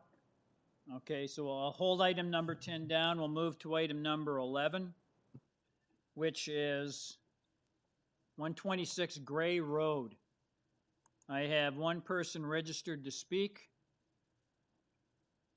That is Ho Sung. Are you there, sir? Yes, I am. Good morning. Good morning, Mr. Chair. Sir, can I get your full name and address, please? It's Ho K Sung, architect, 456 Bloor Street West, Toronto, M5S1X8. Okay, thank you, sir. I notice that there are no staff comments or recommended conditions attached to your report from city staff. I'll just ask, pretty straightforward, your application. I think it's pretty clear what you're asking for. Is there anything you'd like to tell the committee that the committee doesn't have before it this morning?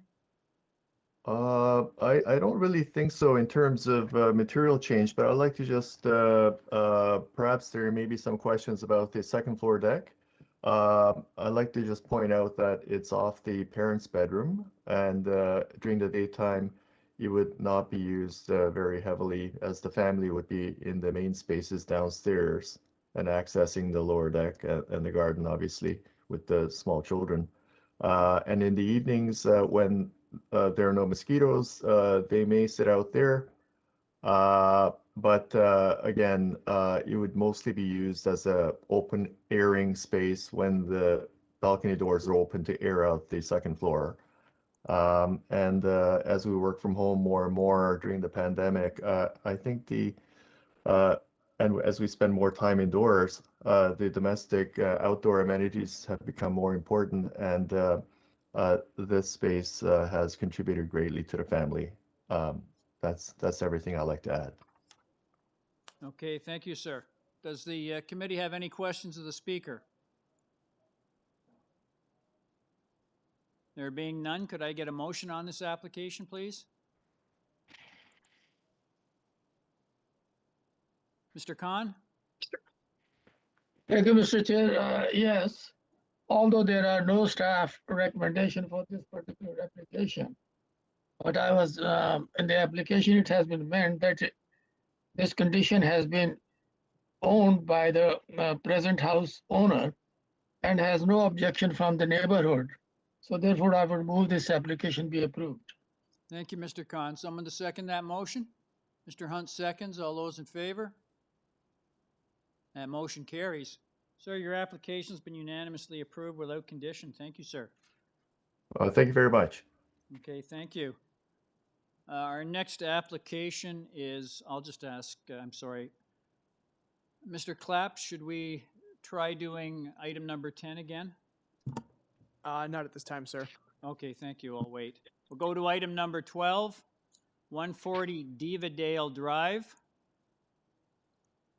I have a number of people registered to speak. 5 people registered to speak. I have the agent, Hamid Behesht. Are you there? Yes, good morning, Mr. Chair. Arjang Behesht from Homeland at 49 Wycliffe Crescent. Okay, thank you, sir. I note that we have actually no staff comments or recommended conditions on your application, but we do have a letter from Councillor Robinson dated the 18th of March, and she's recommending that your application be refused. Like I said, we have 5 other people registered to speak.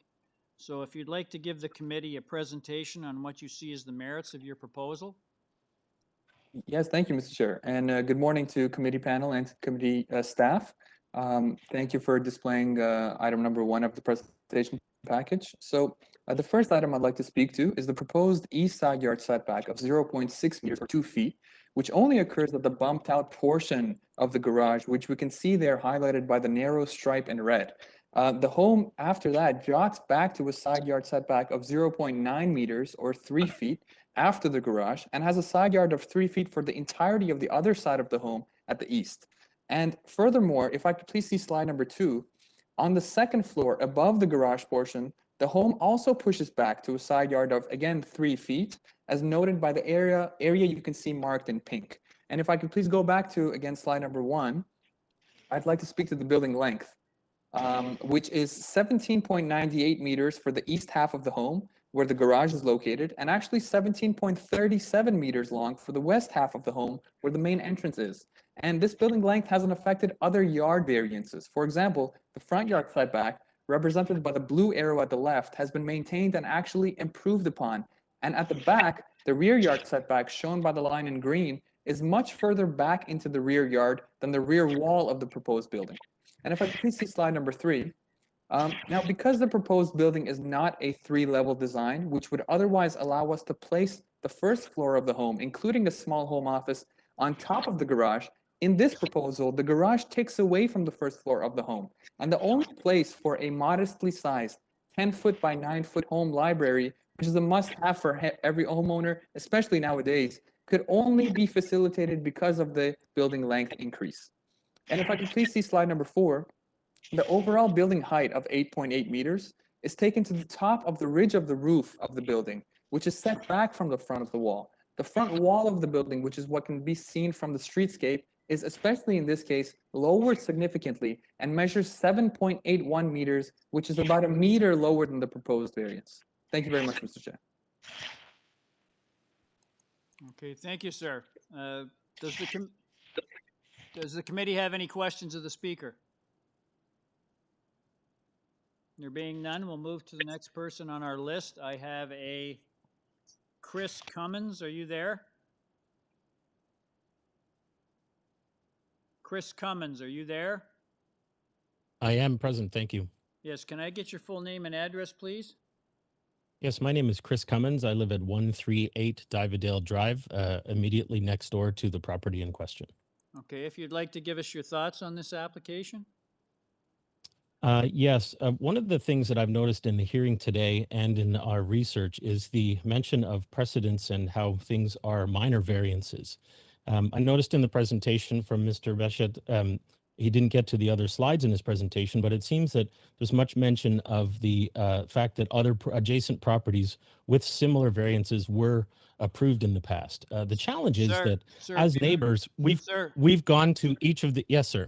Yeah, just to state at the outset, the committee doesn't deal with precedents when it deals with an application. We judge every application on its own merits. That's fantastic. Thank you. And so that I can jump straight to my point, which is the concerns that I have in particular are the width and the depth of the property. First of all, what the drawing doesn't really demonstrate is the front porch juts out way further than anything else on the street.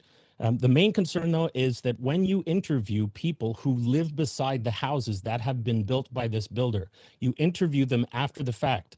Each one, well, not each, but many of them have reported they wished they had objected to these, what were perceived to be minor variances, but when in the aggregate, they are indeed quite a large impact on their ability to enjoy their home. The ability to walk between the buildings, for example, snow sliding off these very slanted roofs onto the roofs of the adjacent houses. This is something that we're very concerned about if you allow the building to be larger than the bylaws provide.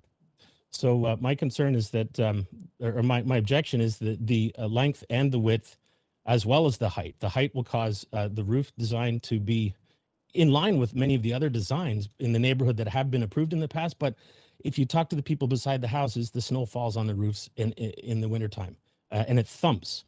The other problem is that it's not enough space. So I'm going to urge the committee, please, as the person living beside 140, who's spoken with many people who live beside other similar structures, please allow them to build within the regulations. Please do not allow the perceived minor variances, which in the aggregate become not minor. Thank you. Thank you. Any questions of the speaker? Mr. Khan? Thank you. Mr. Cumming, I'm coming back to your objections, and I will request you to consider what I'm going to say. Sir, you have objection about the height, and the height is 8.8 against the allowable 8.5, which is very slight increase. And the length is 17.98, and allowable is 17. Again, a very slight increase. So how do you consider, I mean, these are slightly more than the requirement, but this is not big. So what do you say? I mean, being a neighborly, you have to be a little bit adjustable to this adjustment of slightly more than the bylaws allow. Mr. Khan, thank you for your question. My concern is that on paper, 28 to 30 centimeters does not look like much. However, after these similar structures have been built and approved, when we approach those who are neighbors to them, they report that, oh my gosh, we wish we had objected to that 30 centimeters or 28 centimeters because it does indeed impact our ability to enjoy our property greatly. So while on paper they do appear to be minor, and with all due respect, I am not a city planner, nor do I have as extensive experience as you do, Mr. Khan, as you, Mr. Kidd, as you, Mr. Hunt, and as well you, Ms. Sangra Peralta. As a neighbor who has taken the time with 16 letters of objection from all of the neighbors around here, and I've interviewed, as have many of our other neighbors, some PhDs and CEOs of large companies have taken time out of their day to go speak to the properties that are beside very similar properties. Each of them have reported, do everything you can as neighbors to object to these quote minor end quote variances because they're not as minor as you might think. And unfortunately, we're unable to object after the building is constructed. And so we're doing everything we can. I'm doing everything I can to oppose the additional 28 centimeters or the additional 30 centimeters or the additional measurements over and above the 1.2 that is the allowable. Okay. Does that answer your question, Mr. Khan? Sir, thank you for your concern. I heard it and thank you addressing it. Thank you. Thank you very much. Any further questions of the speaker?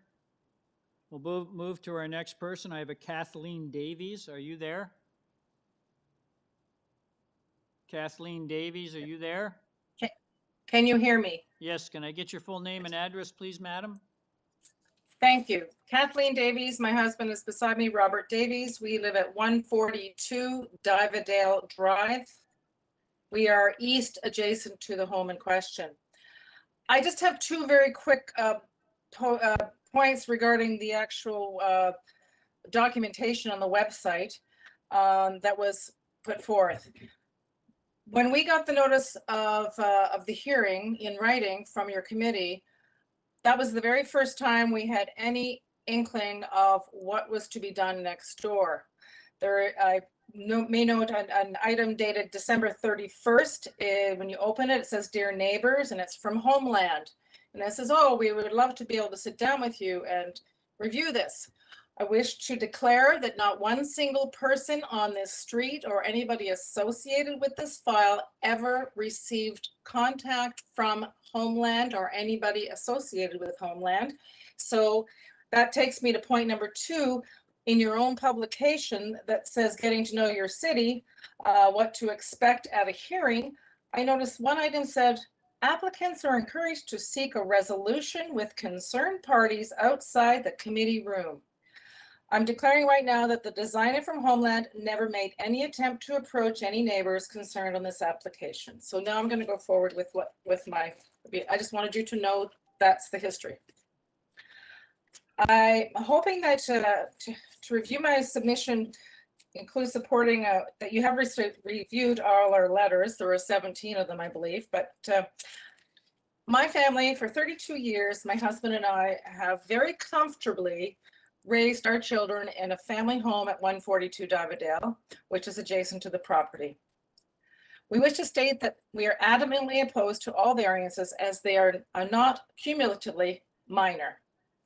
And I'm glad to hear you say earlier that precedence has of previous builds does not play into this. It's more the prevalence of what our neighborhood is like is far more important. I recognize the role of the committee is to weigh the needs for variances that are presented under your Planning Act, but this is a total teardown. This developer has a clean slate of land to build within an existing generous code that it already exists.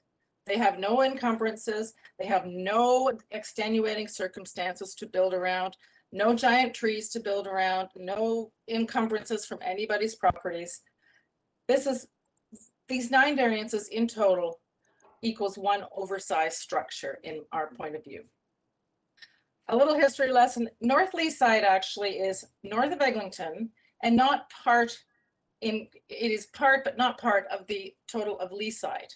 Leaside above Eglinton was built in the 40s as a blue-collar, affordable neighborhood with smaller houses, smaller lots, with semis, story and a half, such as ours, and bungalows.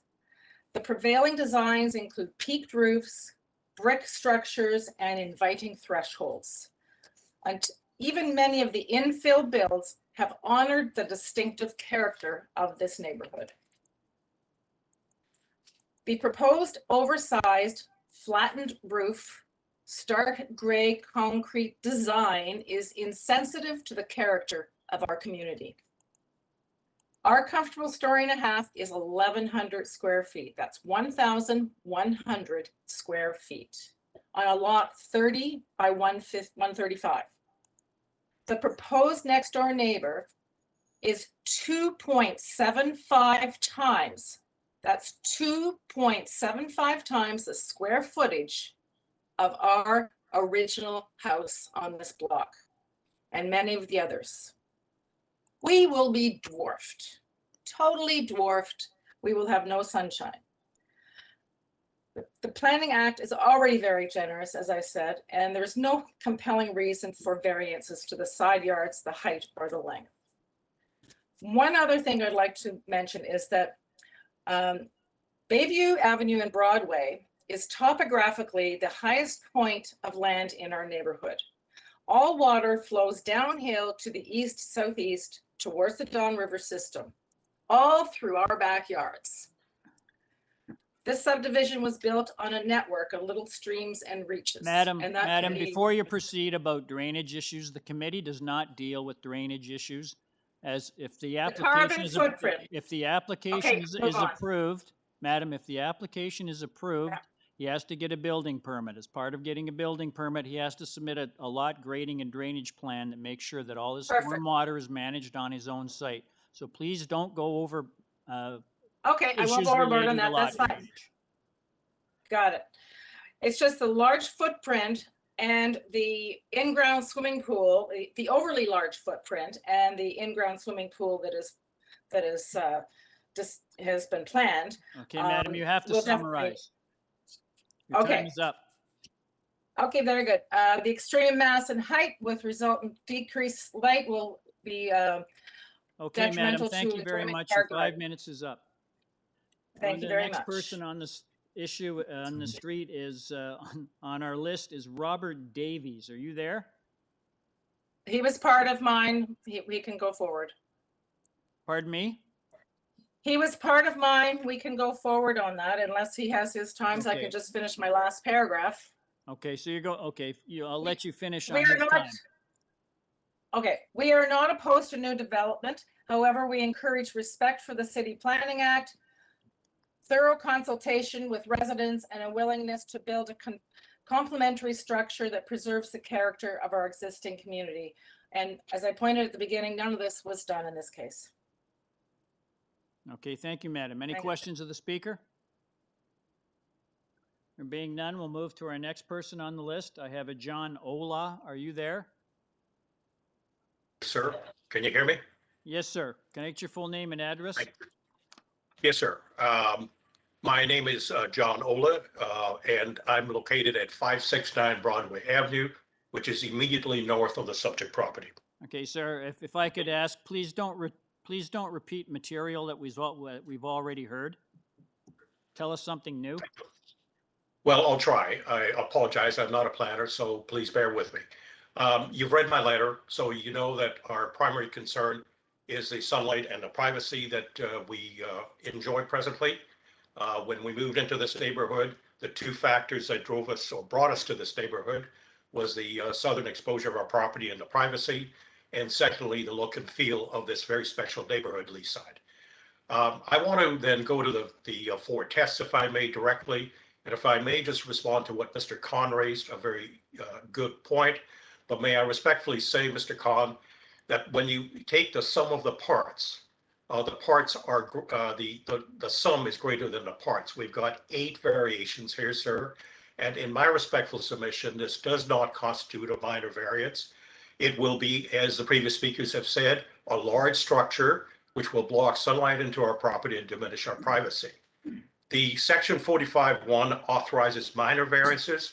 I respectfully say to you that when you have to look at the totality, not in isolation. And if you do look at it that way, the first test under section 45(1) is not met. I would also point out with great respect that, and as my other neighbors have said, there are many larger infill homes in the neighborhood that accommodate many of the luxury items in this application, and yet they were able to meet the tolerances of the bylaws. So you don't need a variance to build a nice, large, accommodating home. I respectfully also submit that when you look at the totality of this situation, it fails to meet also the test 2 under section 45(1). I would finally say that probably more than anything else, this building will be inconsistent with the character of the neighborhood. The look and feel of this neighborhood is very unique, very special, and very charming. And therefore, it fails to meet criteria 4. All great cities in the world, whether it's London or Paris, there has been an imperative to keep buildings in the same character of neighborhoods. That's why they have continued to be great cities. I would urge you to also continue that trend.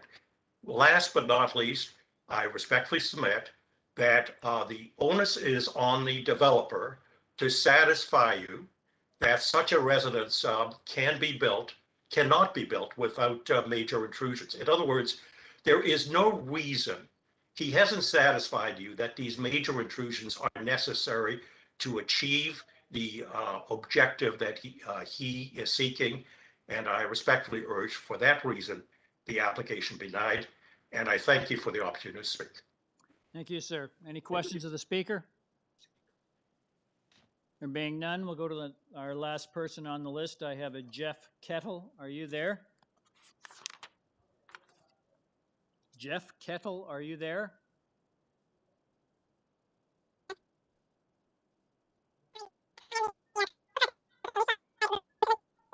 Mr. Kettle, we're not hearing you. There's something wrong with your audio, your telephonic device. Mr. Kettle, are you there?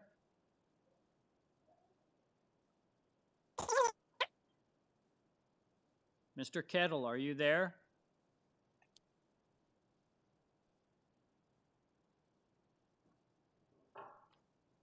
Jeff Kettle, are you there?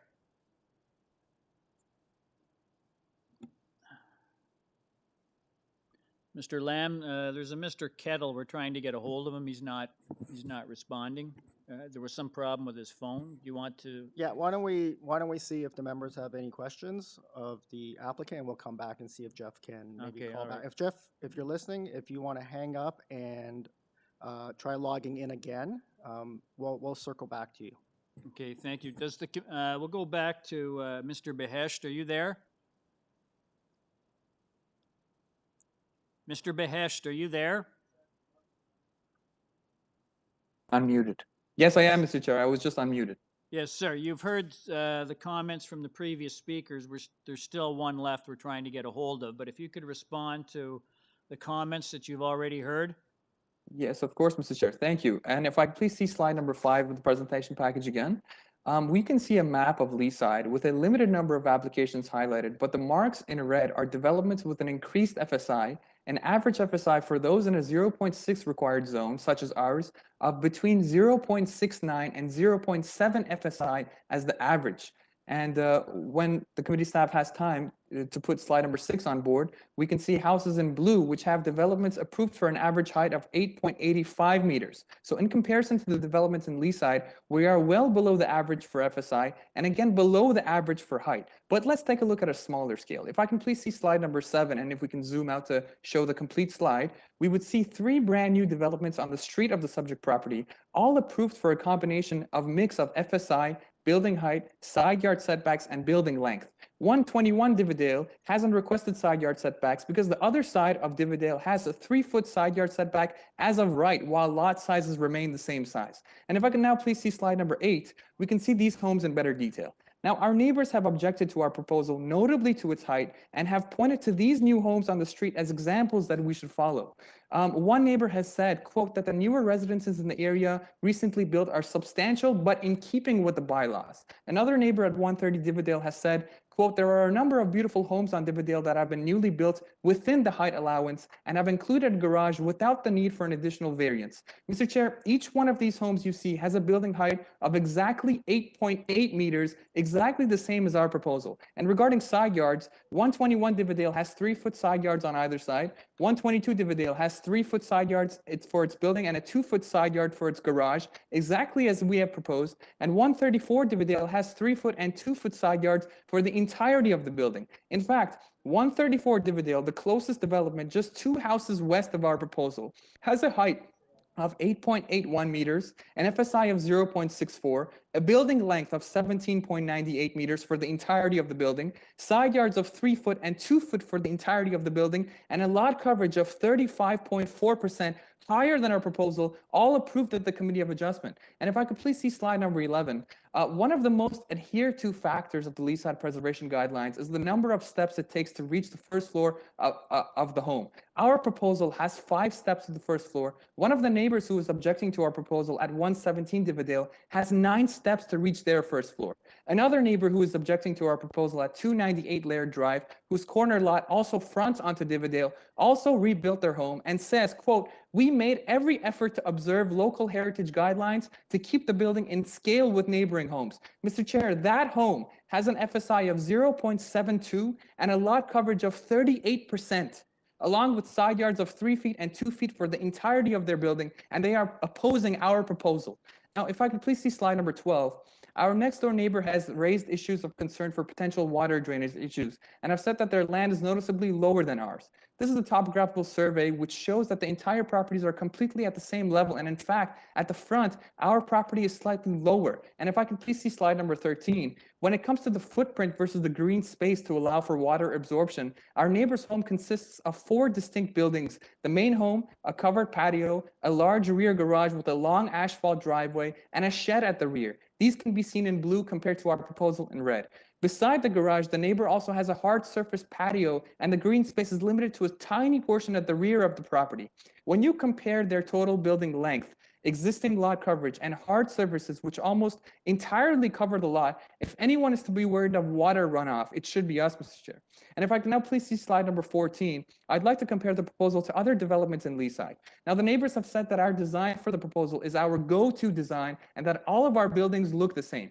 Here, Mr. Chair, we see 5 of our other designs, other than the proposal, each with a unique and distinct architectural style, which we have designed to meet the needs of the client, surrounded by the surrounding neighborhood, combined with that fact. And 4 out of the 5 of these homes are 3-level homes, in which the first floor is located on top of the garage. Each of these homes has a higher height and larger FSI than our proposal today, and they have been approved at the committee because they have not been objected to by neighbors. Yes, Mr. Chair. In summary, I would like a proposal to be heard on its merits alone, and to finally appease the neighbors, to put their minds further at ease. I'm willing to further reduce my application today. Mr. Chair, I would like to completely remove variance number. Are you talking about making revisions to your application? You should have done that at the beginning.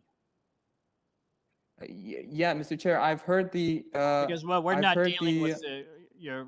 If you're proposing to amend your application, you should have done that at the beginning, not now. Well, Mr. Chair, with all due respect, I've heard the opposition speak. You've heard the opposition speak, sir. That's something you should have dealt with before. You should have, if you wanted to make changes to your application, you should have done that at the beginning of the hearing. We're dealing with the application before us. You haven't made any revisions. You can't make a revision at this stage. All right, Mr. Chair. Okay, well, Mr. Chair, what type of change are you proposing to make? I'm looking to reduce variances, Mr. Chair. Which variance are you proposing to change? We are willing to remove variance number 1 regarding the rear, regarding the porch. We are removing variance number 2 regarding the rear deck. Hang on a second. So you're proposing deleting variance number 1? Yes. What about variance number 2? We are deleting it. You're deleting it. Are you proposing to change anything else? Yes, we are proposing to add to the end of variance number 5 to read for the front 6 meters only. Okay, hang on just a second. What is number 5 supposed to read? It reads now, the proposed east side yard setback is 0.6 meters. Yes, and So we what are you proposing to change it to read the proposed east side yard setback is 0.6 meters for the front 6 meters only. Mr. Lamb, can he do that? Okay. So it's to read the proposed east side yard setback is 0.6 meters. And what was the end of that sentence? For the front 6 meters only. For the front 6 meters only, okay. Yes, and Proposing we are to also. change anything else? Yes, Mr. Chair, we are also willing to remove completely item number 7 regarding the lot coverage. Delete it totally. So item number 7, you're deleting. So you're proposing anything else? That's it, Mr. Chair. Okay, I'll just go through this again. So you're proposing, I'm told that you can make these. I wouldn't personally have allowed it, but we'll allow it at this stage. Variance number 1 is being deleted. Variance number 2 is being deleted. Variance number 5 is being revised to read, the proposed east side yard setback is 0.6 meters for the front 6 meters only. And you're proposing to delete variance number 7, which relates to the proposed lot coverage. That correct? That's correct. That's Okay. correct, Mr. Chair. Okay, thank you. Does the committee have any questions of the speaker?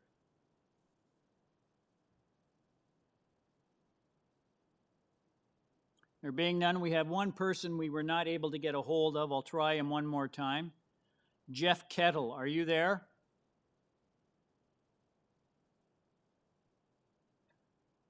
No, Mr. Kettle is not.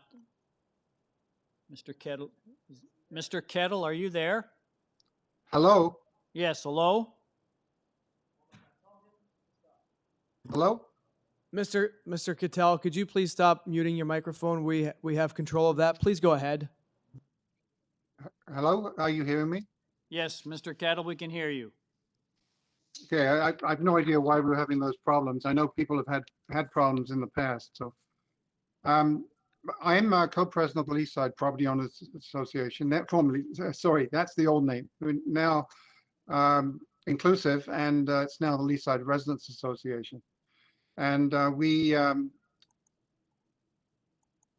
agree with the neighbors here. Would point out what an incredible expression of neighborhood solidarity that has just a been moment, with respect sir. to this application. Sir, please don't tell us stuff we've already heard before. You've heard that the applicant's proposing to amend his application. So if you could confine your remarks to the amended application that he has before us. Okay, I would ask the committee to not take into account some talk about minor. These are very minor. He's removing, for example, lot coverage from 35.1 down to 35 to meet the bylaw. These are not significant changes. I think our neighbors here are from an established neighborhood with very specific character, and the applicant has failed to provide any indication of how this proposed dwelling fits into the character of this neighborhood. We're not talking about some theoretical neighborhood. We're talking about a neighborhood where people live, and they have lived there for many years, and they're entitled under the official plan to respect for that character. And this application does not respect that character. It does not, and making last minute changes which pale into insignificance is simply an attempt to dupe you as members into believing that he's listening to the neighbors here. I would request that you proceed as requested by the neighbors and by the councillor, by the Leaside Residents Association, and refuse this application, and we'll deal with it in a proper form if that's what has to happen. Okay, thank you. Any questions of the speaker? Mr. Khan? Thank you, Mr. Chair.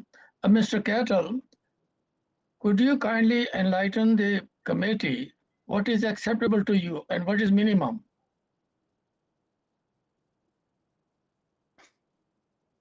Take a look at the street.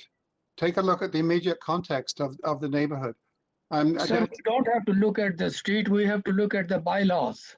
What the bylaws You say. have to look at the bylaws in the context of the street, the character of the neighborhood. The official plan says that no changes shall be made through rezoning, minor variance, consent, or other public action that is not in keeping with the physical character of the neighborhood. That is our template.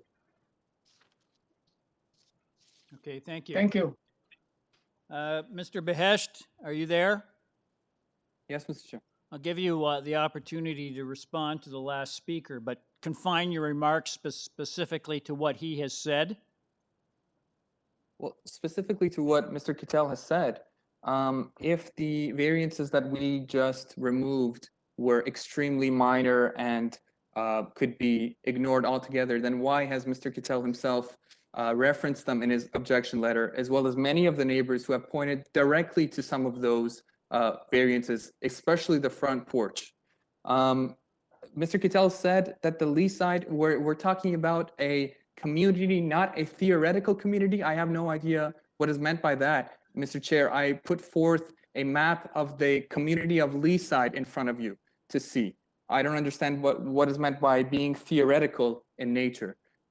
We have dealt with Mr. Cattell, we are friends, I could say, on previous applications. And Mr. Cattell has mentioned adamantly that the configuration for new developments in Leaside should not be that 3-level configuration which I pointed to earlier. That the first floor of the home, although there are over 100 examples in Leaside for this type of configuration, because the lots are narrower in nature, that the first floor of the home is situated on top of the garage. Mr. Kittel has made it obvious to us, plain and obvious to us, that he will not support an application with a 3-story design. That applications should be 2-level in nature, that the garage should be part of the first floor of the home. We took that into major account in this application. We looked at the street. We saw that the street had a few other new residences, which were all 2-level designs. And that's what we have put forth today. We have put forth an application which is 2-level in nature. There is no other story above the garage except for the 2nd floor. And we are extremely surprised why this kind of objections have come forth. We have put forth a design which is less in FSI, less in height than the average development of the neighborhood, and looked specifically to the developments on the street. Mr. Kittel pointed to the character of the street in particular. And we have looked towards those developments on the street itself, which I pointed to in my rebut. Thank you, Mr. Chair. Okay, thank you. Any questions of the speaker? There being none, could I get a motion on this revised application? Let me just go through this again to make sure we've got everything correct. Variance number 1 is being deleted. Variance number 2 is being deleted. Variance number 5 is being revised so that it reads, the proposed east side yard setback is 0.6 meters for the front 6.0 meters only. Variance number 7 regarding lot coverage has been deleted as well. Could I get a motion on, and then please note as well, committee, that there are no staff comments or recommended conditions on this application. So if I could get a motion, please. Ms. Sankar? Yeah, through you, Mr. Chair. Hearing from the Leaside Residents Association and the debutants, I thank them for their concerns. But also in keeping with what the applicant has said here today, and looking at this application realistically, and with the changes that were permitted by planning today, I do believe that it is minor and that it does meet the 4 tests. I would caution the applicant in the future to ensure that they do meet with the residents of any development that they're creating, as well as not making changes on the spot like that, because I do concur with Mr. Chair about that. But seeing that that was permitted, I'll put forward a motion to approve this application with the changes that were already stated at the end of this meeting here today. And that's my motion. Okay, just to summarize, Ms. Sankar, you're moving approval of the revised application. Okay, thank you. Yes. Someone to second Ms. Sankar's motion? Mr. Hunt seconds. All those in favor? That motion carries unanimously. Sir, your revised application has been unanimously approved without condition. Thank you very much. Thank you, Mr. Chair. Thank you, committee members. Thank you. Mr. Chair, can we go back to number 10? 13. Mr. Chair, Yes, Mr. can we go Lamb. back to item number 10 now? Item number 10, okay.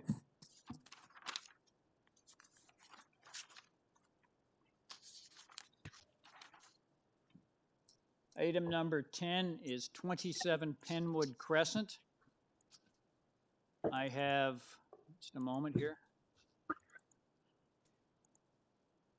Item number 10, I have Jonathan Benskowski is the agent. Are you there, sir?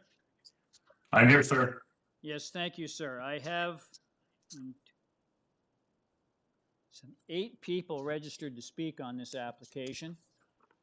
I have a report from City Planning dated the 17th of March indicating that they have no objection to your application, provided that the proposal is developed substantially in accordance with the side yard setbacks as shown on the site plan drawing attached to their report. Now, have you had a chance to read that report, sir? I have, Mr. Chair. I just wanted to ask, sir, as well, variance number 3, which says the permitted maximum area of each platform at or above the 2nd story of a detached house is 4 square meters. And you're asking for the variance for the proposed area of the second-story rear platform is 3.34 square meters. Do you need that variance? So, Mr. Chair, yes, we do, but that being, what I would do that is being, you need to make a presentation to the committee. You can address that in your presentation. Yes. Okay, if you could give us a presentation on what you see as the merits of your proposal. well, now that being said, sir, I would like to remove request number 3 and number 4 before you today that deal with both of the balconies. Okay, so in terms of those balcony sir, requests, before I you would start, like to remove. sir, you're proposing to make revisions to your application? Just to the 2 requests of the variances, Okay, yes, okay. that would remove both balconies. Can you tell us what those revisions are? Yes, so variance number 3 Yes, will just be flatly removed, that's deleted? correct? And variance number 4 Yes, will also be deleted, it will be deleted as well? correct? Okay, so 3 and 4, variances 3 and 4 are being deleted. Correct. Okay, thank you. If you would proceed with your presentation? Yes. So if we could go presenter into my little supporting document package I presented. The first page we see of my document is a site plan with a couple of highlighted areas. This is a irregularly shaped lot, not in terms of it being rectangular, but being in terms of the orientation of it, where Pennwood Crescent turns. So if we see on the site plan here, it is an odd shape because the street actually doesn't make a 90-degree angle. It actually almost goes about 120 degrees in turning that corner. So we would often see these as being 2 separate streets, but in this case, Pennwood follows that streetscape north-south to east-west. Now, the development proposal before you today is now requesting a coverage increase as well as a side yard setback reduction on both sides. Now, if we could zoom in into the bubbles area there, please.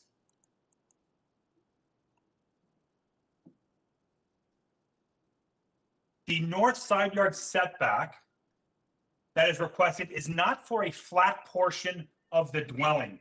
As you can see here, I think we're having a little bit of trouble loading, but as we can see here, those walls that actually face north undulate in and out. So that is not a flat wall that is adjacent to the adjacent neighbor to the north. That is an undulating wall that will create some scale and lessen the impact of that required side yard setback that is there. In addition, if we talk about a prevailing character of the neighborhood, we would see that the adjacent dwelling at 29 has a 1.87 meter side yard setback that is there today, that exists. So the impact of a reduction of a side yard setback in this case is greatly reduced by the undulation of the wall. And that reduction is only requested at that portion, meaning at the points that touch that side yard setback request. If we go to the south yard, where it is again on the reduction of the side yard setback, we see a similar instance where it is an undulating wall that moves back and forth, creating perspective and also lessening impact. Now, in my presenting package, I also did put some photos to illustrate where this property sits. I'm not sure if we could find that in my supporting documentation. The next page would have some overheads as well as a streetscape to show the large boulevard that exists on this property today.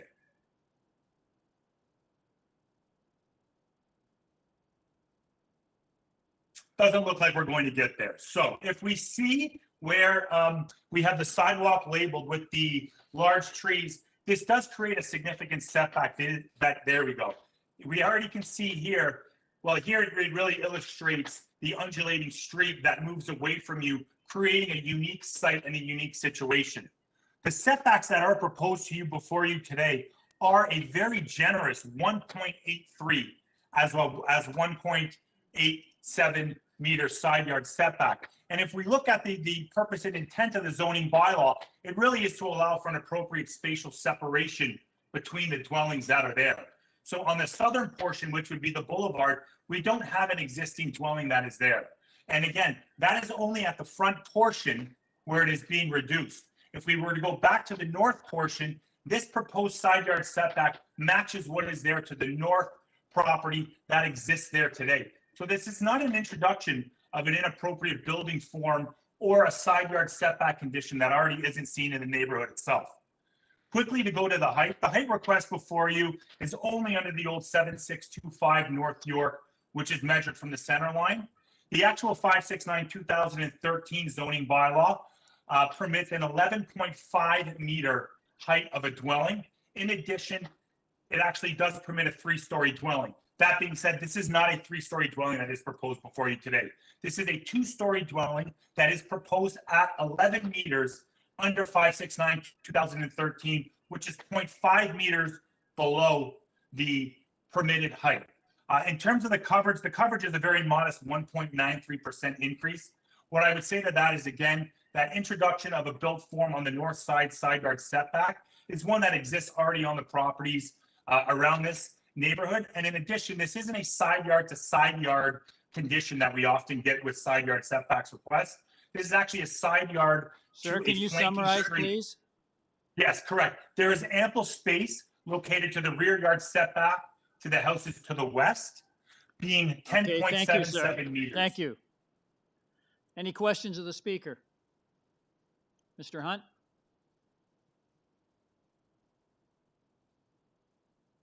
Thank you, Mr. Chair.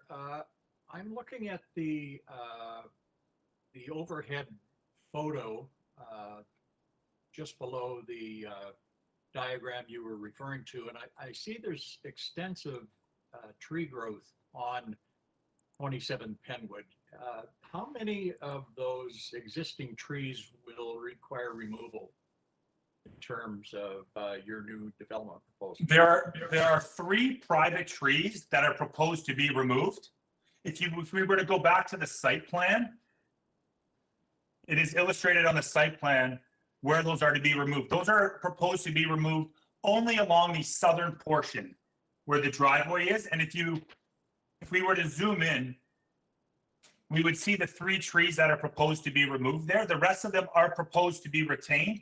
In addition, the driveway has been set in as there is a street boulevard tree that is not being proposed to be removed along the southern portion. And as you see, there is no objection from urban forestry. In addition to the municipal tree, they haven't objected to the proposed driveway that we've added there with the, again, sorry, I'm pointing at my screen like you can see me like I generally am doing. But if you see on the southern portion, we can see the drive aisle coming in, being curved away from the boulevard tree. That is not proposed to be removed. All right, thank you. Thank you. Any further questions of the speaker? There being none, we'll go to our first registered person to speak. I have a Dayal Merchandani. I hope I pronounced that correctly. Are you there? Dayal Merchandani? Mr. Chair, I'm of the understanding that staff have attempted to reach out to Mr. Dayal, the deputant. They indicated that they were going to phone in. That was probably an hour ago, and they still have not Okay, then done we'll so. take them off the list. Next person on the list is Natalie Ast. Are you there? Morning. Yes, Good hello. morning. Madam, can I get your full name and address, please? My name is Natalie Ast. That's spelled my last name A-S-T. I'm from Overland LLP, and my address is 5255 Yonge Street, Suite 1101. Okay, thank you, madam. If you could give us your thoughts on this application? Well, good morning. I'm attending on behalf of my client, Bard Silverberg, who's also observing the hearing today. Our client is the owner of 11 Pennwood Crescent, which is immediately adjacent to the west, abutting in a backyard-to-backyard conditions. Our concerns are with respect to the following variances, number 2, number 5, number 6, and number 7. And while we note that number 3 has been removed as a variance, we would like to request a condition in case of any approvals that no balcony be constructed above the second story in the rear, as if there would only be one balcony, it might be bylaw compliant. So we submitted a letter outlining these concerns in March 18th. And in summary, the proposed minor variances produce anomalous built form conditions and driveway arrangement, require the removal of numerous trees, and create impacts on the neighboring property that could be avoided with a more modest and well-considered design. The proposed dwelling and the variances sought by the applicant would be out of character with the established mature homes along Pennwood Crescent. The proposed variances do not satisfy the 4 tests under the Planning Act, and we submit that the Committee of Adjustment should refuse this application. With respect to the side yard setbacks and lot coverage, our client is interested in maintaining a side yard condition and overall built form that is less imposing by providing more generous setbacks and a reduced lot coverage to respect and reinforce the existing character of the neighborhood. Now, I don't know if it's possible, if you could please pull up our letter to the committee. Excuse me. And turn to page 3 of the letter. There are some pictures that we have shared. So these pictures depict the difference in grading between 27 Pennwood Crescent to the east and 11 Pennwood Crescent to the west. Variance number 7 for height will create overlook and privacy issues beyond what is normal in the setting, in particular given to the request for an increase in the permitted height of the dwelling and that the property is at a higher grade. We submit that this variance should be evaluated in the physical context and consider the topography of the subject property. Since it is elevated higher, this will magnify the effects of the proposed height variance. Now, the letter submitted by the Don Mills Residence Inc. questions whether a height variance under Toronto Bylaw 569/2013 is required. I'd ask if you could please turn to the architectural plans, drawing A5 on page 6.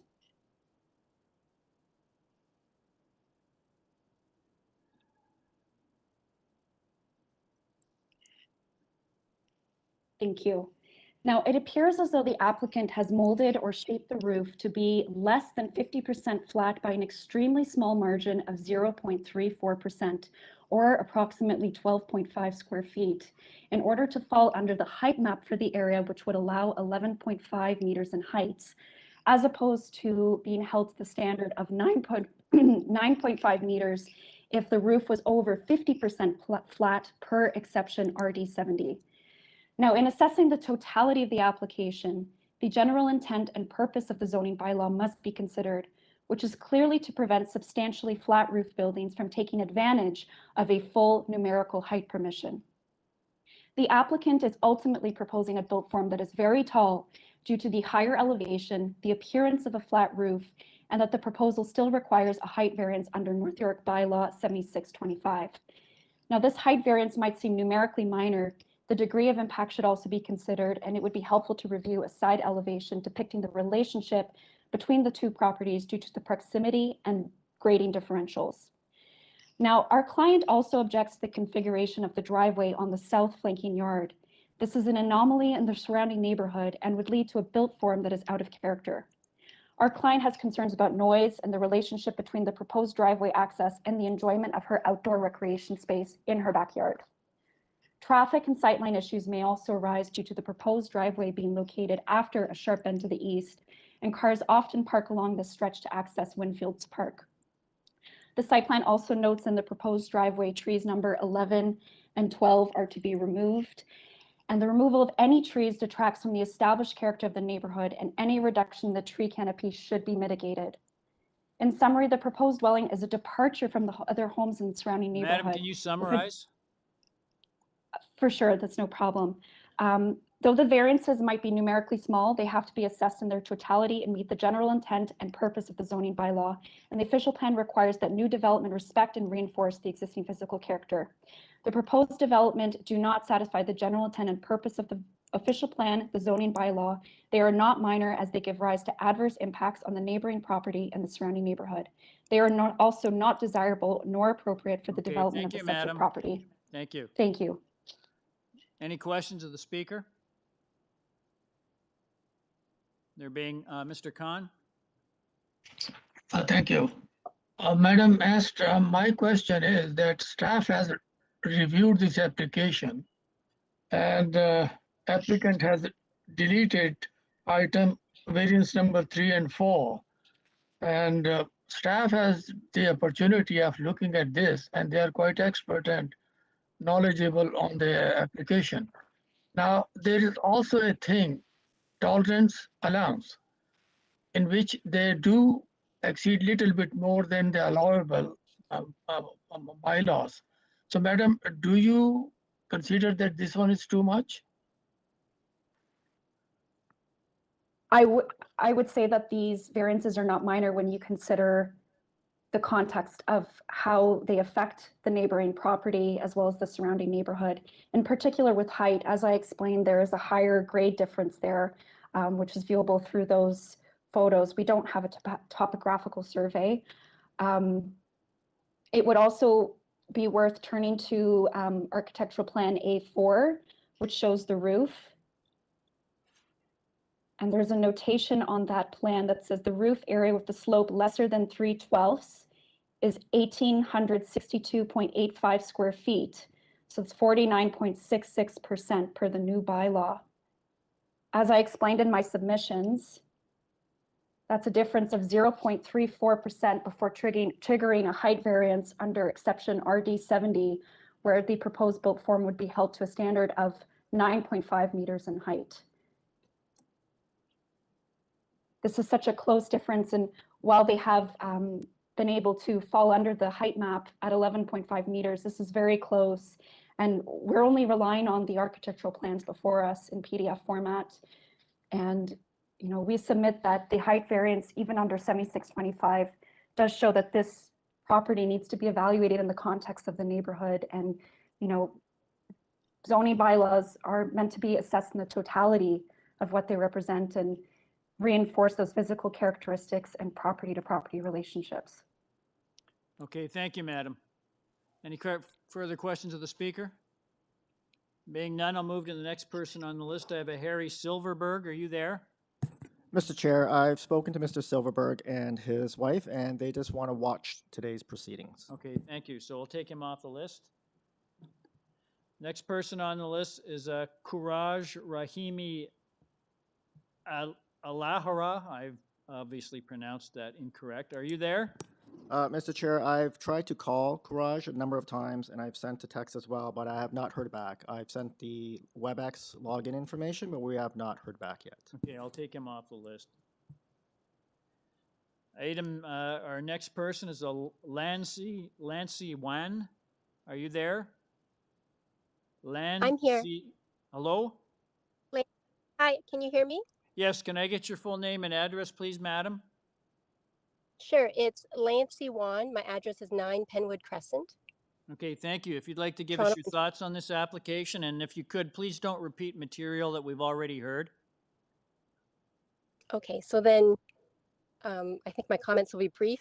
My concerns are really that the building, the house they're proposing to build is larger than the neighboring houses, and that the height of the home, the proposed height, will give us no privacy as our backyard is adjacent to their backyard as well. So those are my main concerns regarding the build. Okay, thank you. Any questions of the speaker? Being none, move on to our next speaker. Vera Straka, are you there? I am. Yes, hello, madam. Can I get your full name and address, please? Good afternoon, Mr. Chair and the committee. I'm speaking on the behalf of DMRI, Dormers Residence, Inc. And I'm on the board of DMRI, and I'm a coordinator for the area.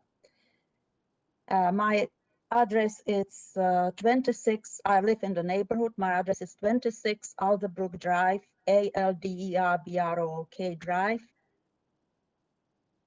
Okay, now I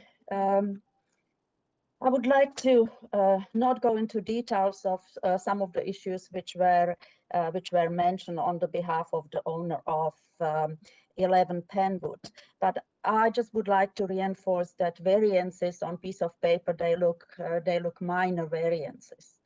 And when in fact, before I visited the property and looked around, they didn't seem to be that significant. Now, the important thing to mention is that the proposed design has got ground floor at 2.2 meters above grade. So we have got raised ground floor. There's a sloping ground between the front of the property at 27 and the rear elevation of the property at number 11 of 1 meter. The mansard roof means that the sides of the sloped portion of the roof are pretty steep. So overall block of the building on the property, it seemed to be more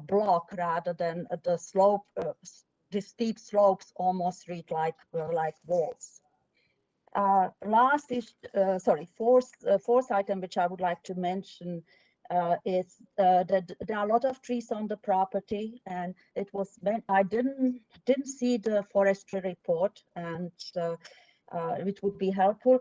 It seemed to me that there are trees on the property which are very likely to be injured or removed because they are too close to the construction, and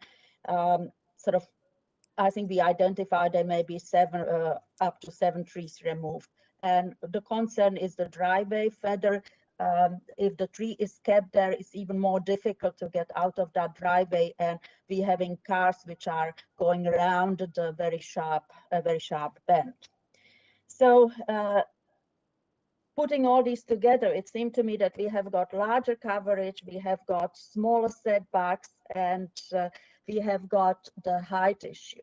So these three things are sort of related to all the variances for which the owner or the architect speaking on his or her behalf requested.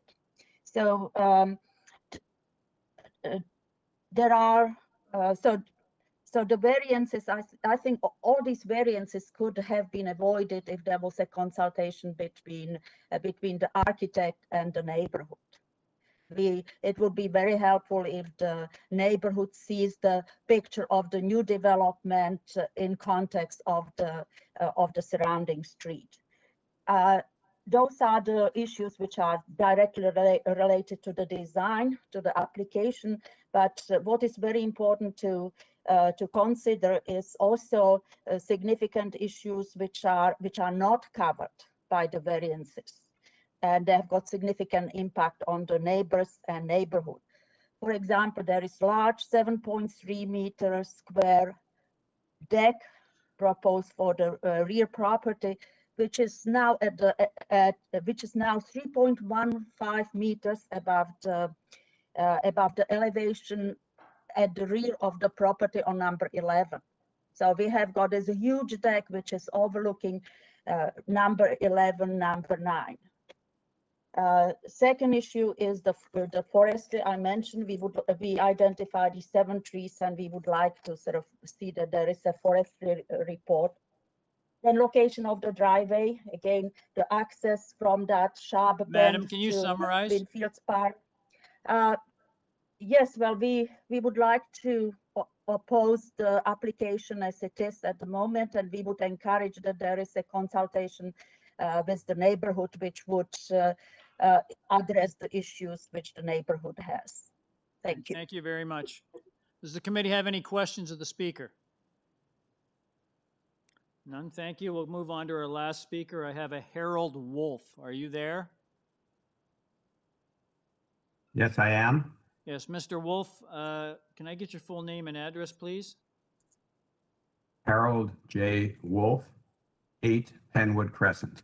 Okay, sir, if I could ask respectfully, please don't repeat stuff we've already heard. Okay, I'll try not to do that.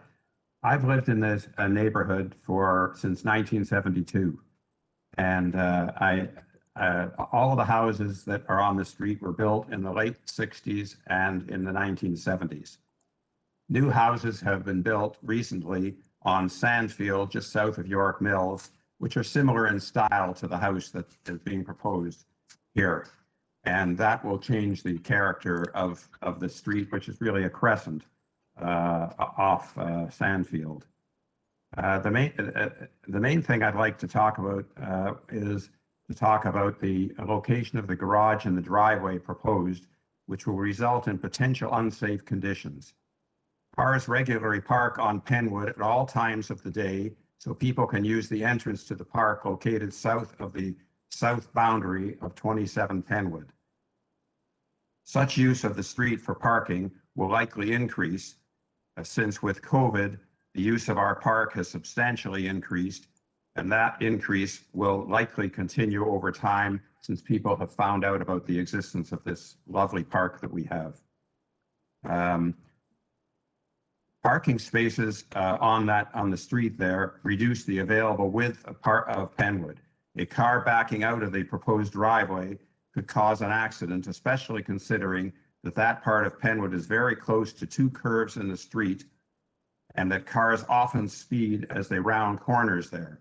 Accordingly, the location of the proposed garage and driveway would be changed. So in my opinion, the current application overreaches what the existing bylaw permits should be rejected. Thank you for letting me speak in opposition to the current proposal. Thank you. Any questions of the speaker? There being none, we'll go back to the original agent. Are you there, sir? Mr. Benskowski, are you there? I'm here. Yes, you've heard the comments from the previous speakers. If you'd like to respond. Absolutely. A couple of issues that were brought up that really are non-issues. One is a transportation issue. This would have been circulated to Toronto Transportation. That would have dealt with any type of sightline analysis. If that were an issue from transportation, that would have been conveyed through a possible recommended condition before the committee of approval that would have dealt with a sightline analysis. In addition, my friend who just spoke, those dwellings on the south side of Pennwood after the turn all have existing driveways that are there today. So this is not in the introduction of a driveway on a portion of Pennwood that has no other driveways. They clearly exist for the dwellings that are located across the street. Now, my friend from the Don Mills Residents Association referenced trees. Again, Mr. Chair, as you are aware, this would have been also circulated through forestry. The site plan that was submitted does request the removal of 3 privately owned trees, in addition to the maintenance of the City Boulevard tree adjacent to the proposed drive aisle. There are no even recommended conditions from forestry that are before you today. So I would put forth to you that in terms of an urban forestry perspective, the City of Toronto also has no objection as it relates to that. Now, if we could go back, Mr. Moderator, to the site plan along the southern portion, my friend Mrs. Ash spoke to a concern from her client about the reduction in the side yard setback that is adjacent to her. If we zoom in at the back corner of the dwelling, that would be adjacent and closest to my friend at I believe it was number 11 Pennwood.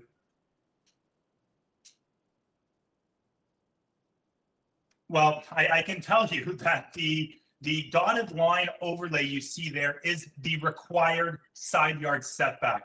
As I spoke early in my original submission, it is only a reduction at that front small corner, which would be at the southeast portion. Now, the land and the portion at the rear that is adjacent to my friend Mrs. Ask's client has a 3.69 meter proposed side yard setback. So I'm not sure how the reduction in side yard would be applicable there, seeing as it's well in excess of the zoning bylaw requirement. We also spoke in some detail and heard some submissions on the height being a flat roof dwelling. The proposal that is before you today was done by way of a zoning review.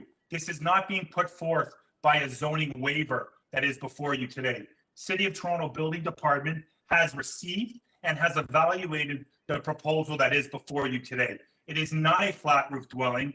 And as you are well aware, regardless of the percentage, the zoning bylaw is written very clearly as to what constitutes a flat roof and what constitutes a pitched roof.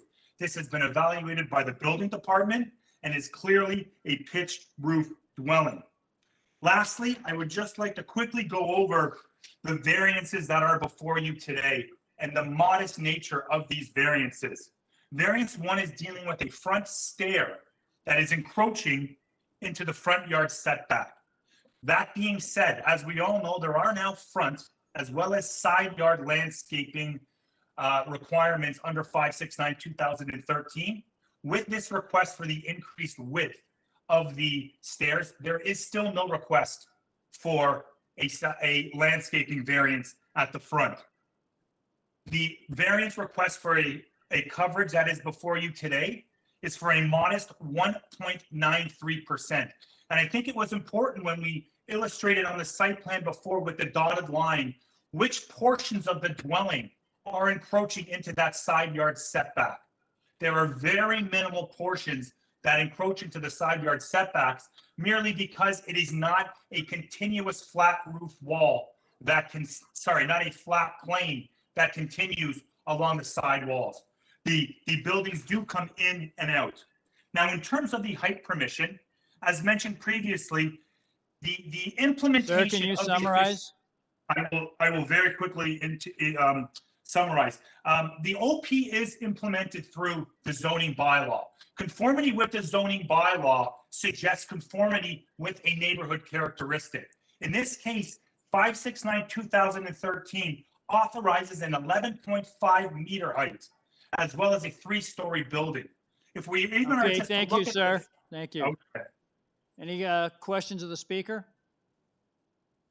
There being none, please note that this application has been revised, that variances number 3 and 4 have been deleted. So if I could get a motion on this revised application, please. Mr. Kidd?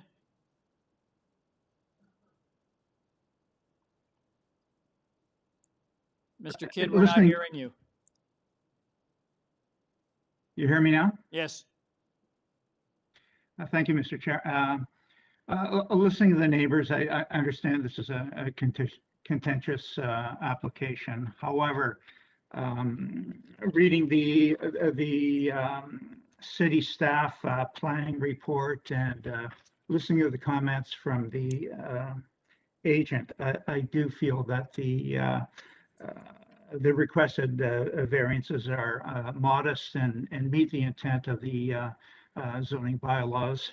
I'd like to put forward a motion to accept the proposal as amended, deleting variance number 3 and 4, and subject to the condition that the proposal be developed substantially in accordance with the side yard setbacks as shown on the site plan and attached to the city staff report dated March 17, 2021. Thank you, Mr. Kidd. Someone to second. Ms. Sankar seconds. All those in favor? That motion carries unanimously. Sir, your application has been unanimously approved, subject to city planning conditions. Thank you very much. Mr. Chair, if I may quickly, there's been a request by the applicant for item number 20 to be moved up as they have a doctor's appointment they need to make. So I will leave it in your hands. Hang on just a second. Item number 20? Correct. That's okay. So we'll deal with that now. We'll go to item number 20, which is, hang on just a moment, 157 Yorkview Drive. I have one Hi. person registered to speak. That is Nushin Muzaffari. Are you there? Yes, Mr. Chair, I'm here, and thank you so much for taking my case earlier than my turn. Actually, I have a doctor appointment, and this No problem. hearing is taking much longer than. I have just a couple of things to let you know. There is a condition on file from Urban Forestry. Transportation Services in their letter of the 17th of March has no objection. City Planning has no objection in their report of the 15th of March, subject to that you develop the proposal substantially in accordance with the east elevation drawing submitted to the Committee of Adjustment and attached as attachment 1 to their report. It's pretty clear what you're asking for in the application. I'll just ask if there's anything that you'd like to tell the committee that isn't contained in the material that we have before us this morning. Yes, actually, we have made a minor revision, and because of that, we are improving 3 of the variances. Hang on Variance number 5. Okay, can you tell the committee what revisions you're making? For variance number 5, we are reducing the length to 18.15 instead of 18.3 meter. Hang on just a moment. Variance number which? 5. The 5? length is reduced to 18.15. Okay, hang on just a second. Variance number 5, which currently reads the proposed building length is 18.3 meters. You're changing that to how much? 18.15. 18.15. Yes. Okay, is that the only change? Variance number 10 will be eliminated. The depth variance. Hang on just a moment. That's the building depth? Yes. And you're it's the proposed building depth is 19.12. You're changing that to what? The depth will be reduced to less than 19 meters, so the variance is removed. So the variance is removed. So 10 is deleted. Yes. Okay. Okay, so those are the only changes? And variance number 11, coverage, Okay. will be reduced to 35.8%. Hang on. Right now, the proposed lot coverage is 36.03% of the lot area. You're changing that to how much? 35.8. 35.8%? Yes. Okay, thank you. All right then, is there any more changes?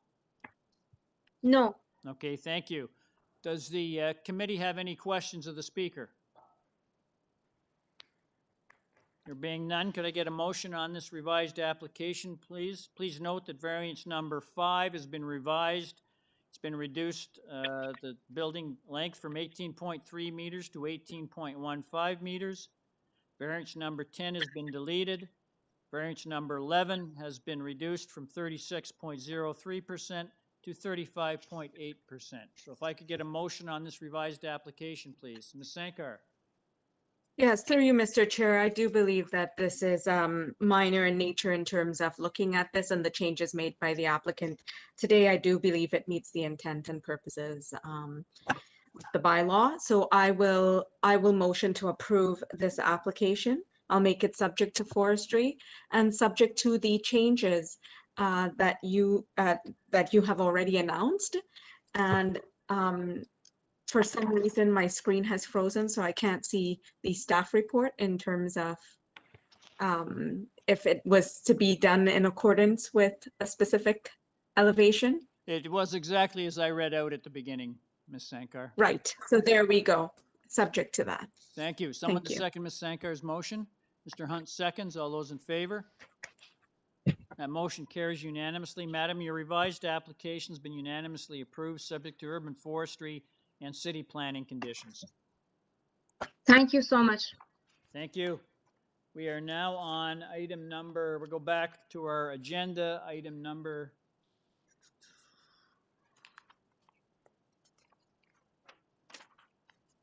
13. And Mr. Kidd, you have a conflict? Yes. Item number 13, that's 6 Brendan Road. I have 2 people registered to speak. Mr. Higgins, are you there? I am, Mr. Chairman. Yes, thank you, sir. I just wanted to ask, I have, there's a letter from the TRCA dated the 11th of March. Their report indicated they have no objection, and there's also a report from Transportation Services dated the 16th of March, indicating they have no objection. So if you could give us, we have one other person registered to speak, sir, so I think it's pretty clear what you're asking for, but if you could give the committee a brief presentation on what you see as the merits of your project. Thank you, I will. Thank you for noting that the TRCA and Transportation are both on side. It would be great if you could pull up the photographs of 6 Brendan that were submitted as part of our documentation.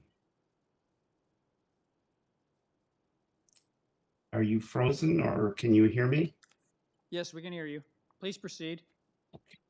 Okay, it's just the image on the screen is one that I wanted to point out. That's kind of the hypocrisy of certain neighbors who don't want to have a wider driveway for 6 Brendan, but they enjoy such a wide driveway themselves.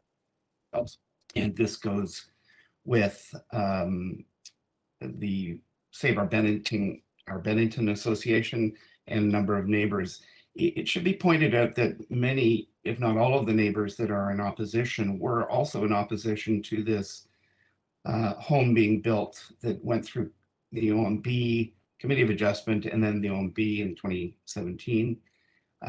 I took it over after the 2018 OMB decision, and in doing so, I softened the facade.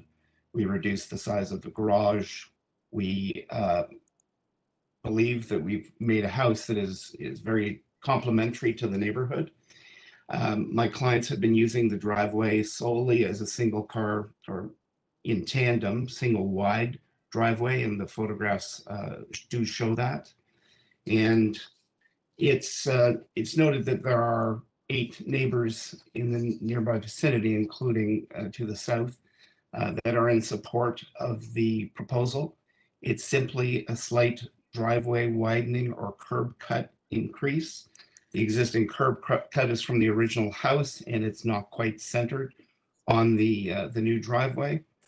My clients discussed the new driveway at the time of the building permit and decided that in going back to the Committee of Adjustment for a small variance for the driveway width, given the opposition from the neighborhood to their home in the first place, wouldn't be wise, and they wanted to get on with building. So they did.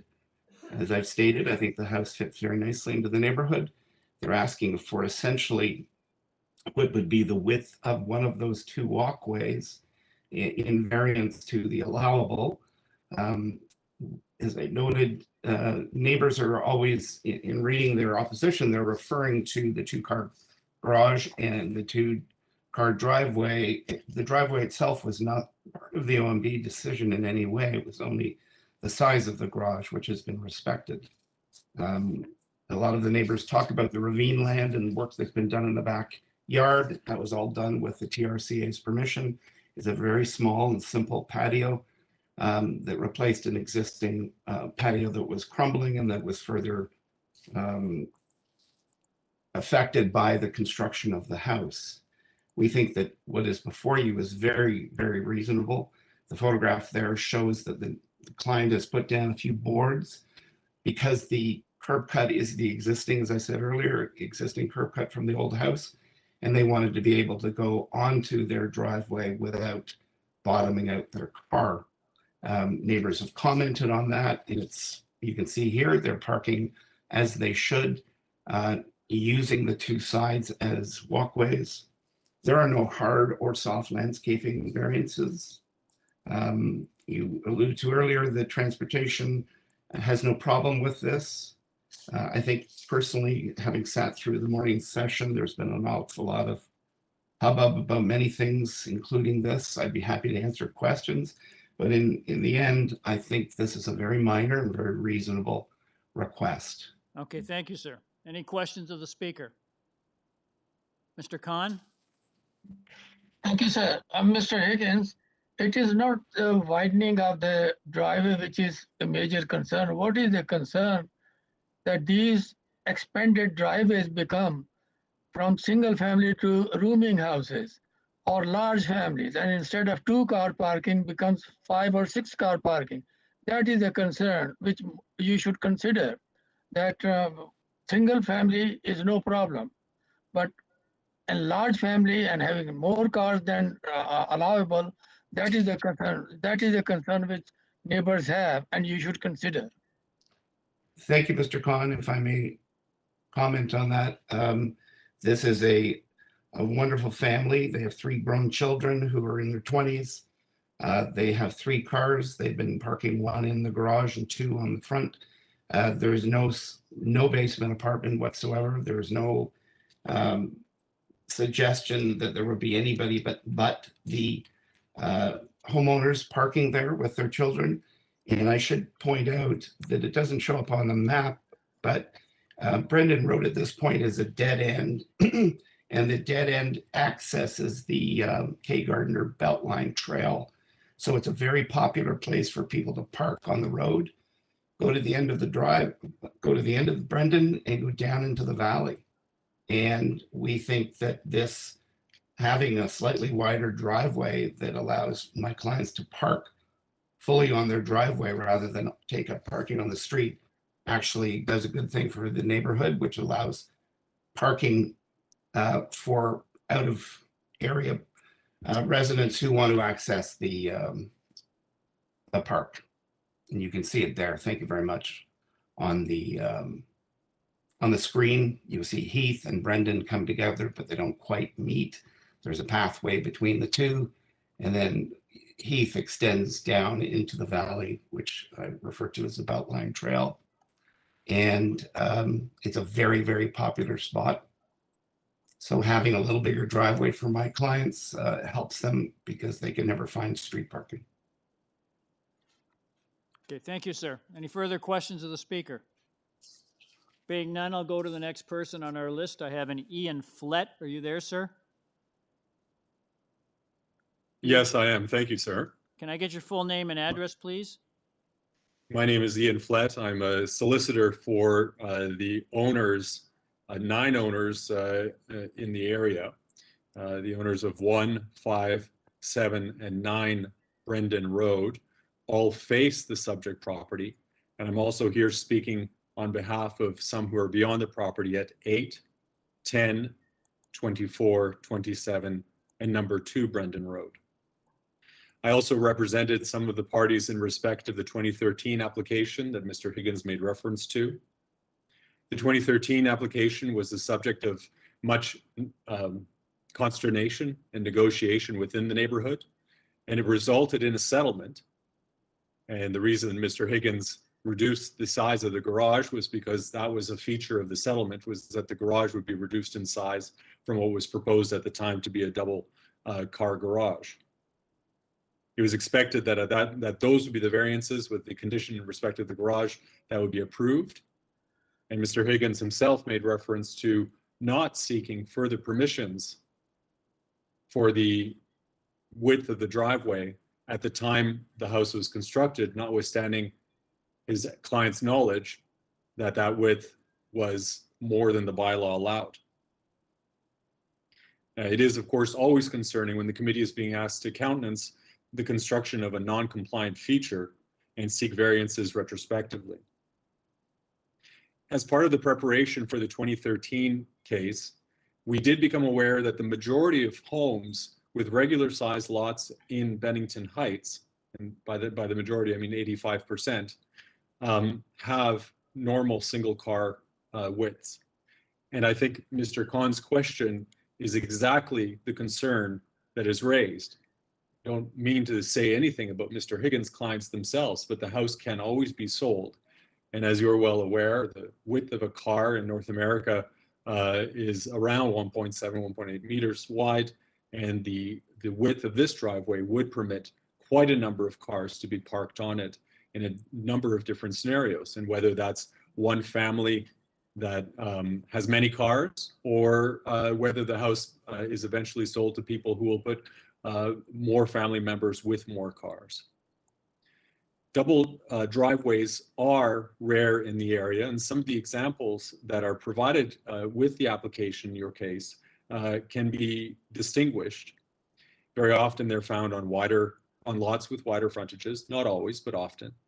And they're also the product of an older zoning code that was created at a time when Toronto was more car-centric than the city aspires to be now. The example of 30 Brendan, which is a newer build, is a flanking lot onto Moore Avenue. At the time of the 2013 variances, I just want to point out that there was a front yard setback variance of 1.52 meters. And so that provided further, that kind of pushes that house forward. There's an FSI currently of 0.8 or 0.6 was required, but there's also a coverage right now, the variance of 47.9%, whereas 35% was allowed. So, sir, can you confine your remarks to the variance requested? The driveway. I am, and what I and the point of pointing out those other variances in 2013 is to indicate to you that I'd invite the committee to consider the cumulative impact of the variances approved along with the variance that is now before you. And that variance that is now before you, when you look at the coverage and the other features of what was approved in 2013 and what ought to have been asked for in 2013, it makes this too much. And that's why Mr. Higgins, if this was just a driveway variance, that's one thing, but he very clearly acknowledged that they were aware of this non-compliant feature of the house and went ahead with some in a cavalier spirit to build it, knowing full well that it was non-compliant. Of course, my clients are very concerned because this was a feature of a resolution, and the same condition is reproduced in minutes of settlement that the applicant in this case signed with the City of Toronto. That was the concern of the width of the car garage. And so those are my comments. We would strongly recommend that the committee refuse the application based on the 4 tests, that it's asking for too much and that the impacts and the potential impacts on neighboring properties are not acceptable. Okay, thank you. Any questions of the speaker? We'll go back to Mr. Higgins. Mr. Higgins, if you could advise the committee if this property was before the Ontario Municipal Board and the plans before the Ontario Municipal Board showed a single width, a driveway that was the width of the garage, why did the applicant widen the driveway if he knew that he didn't have approval for it? Well, Mr. Speaker, am I on mic? Unmiked? Mr. Speaker, we are allowed to come to the Committee of Adjustment. That's why we're here, for a minor variance.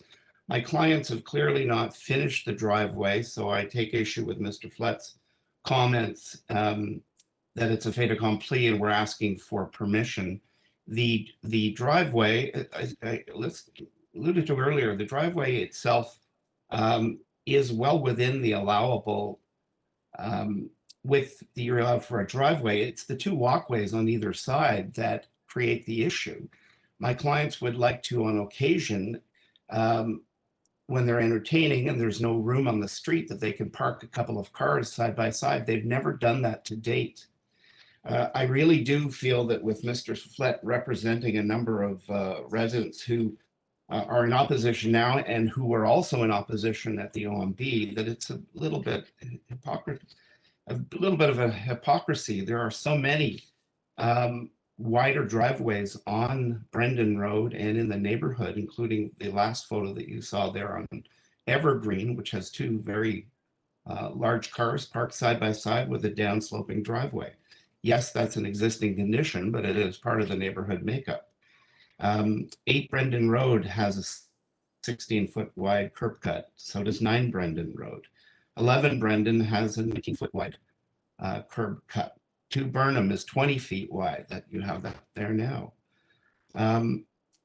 Number 30 Brendan has a 25-foot wide curb cut. This is not uncommon, and I'm not going to comment on whether or not we're more car-centric or not. This is a family that has 3 children who are all in their 20s. One of them has a car. They're all living at home, as is the norm these days, with how high-priced real estate.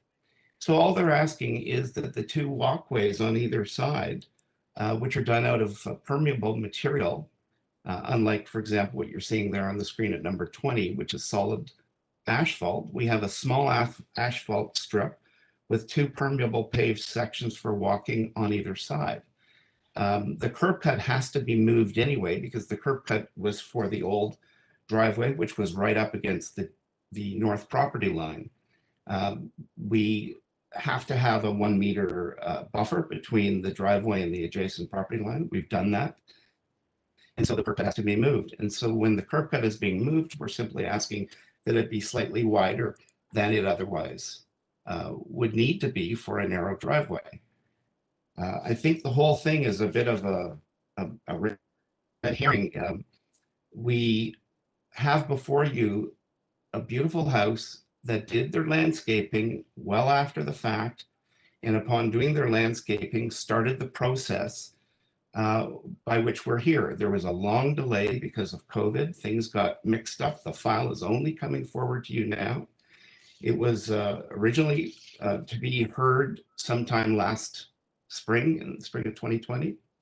So my clients haven't done anything other than put down their sod, make their place look nice, make a driveway that they can park on, and come to the Committee of Adjustment for that small variance. Reminder that transportation has no issues with it. I think that's a rather important point. And given that the number of people in opposition and the people in support are basically split, I would say I think this is considered in the neighborhood by those who aren't still upset about the OMB decision, that this is quite reasonable. By the way, since Mr. Flett threw it in there, the coverage and the FSI and the front yard setback was only for the front entrance. That's it. In terms of the coverage, and he knows well this because he was involved in the OMB. I wasn't, but I've read the materials. Can you summarize? I am summarizing and saying that the coverage, the front yard setback, the FSI were all approved by the OMB. The FSI and the coverage were because of the drop off in the ravine. Otherwise, we would have no such issue. So there's a very small tableland, but still the TRCA has given their Sir, can you summarize? approval for this driveway. If the TRCA had a problem, they'd be saying we don't want the driveway. Okay, thank you, sir. Does the committee have any questions of the speaker? Mr. Khan? Thank you, sir. Mr. Higgins, you have to realize the picture that I have seen some of the single garage and they have widened their driveways. They have taken the soft landscaping area and thereby reducing and making life a little bit difficult for the others.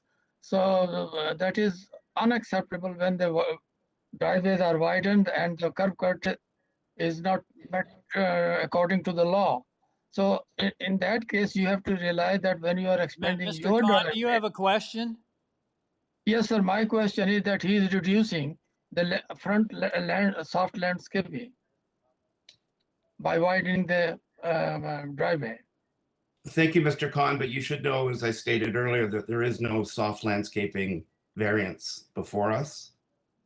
We're well above the allowable, we're well below the allowable hardscape and way above it for the softscape. There is no issue here. Okay, thank you, sir. Any further questions of the speaker? Can I get a motion on this application, please?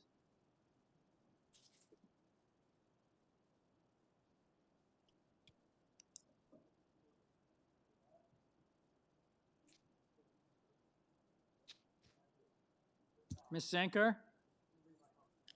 Yeah, through you, Mr. Chair. I find this, for something that seemingly was very simple to begin with, it's become such a contentious issue.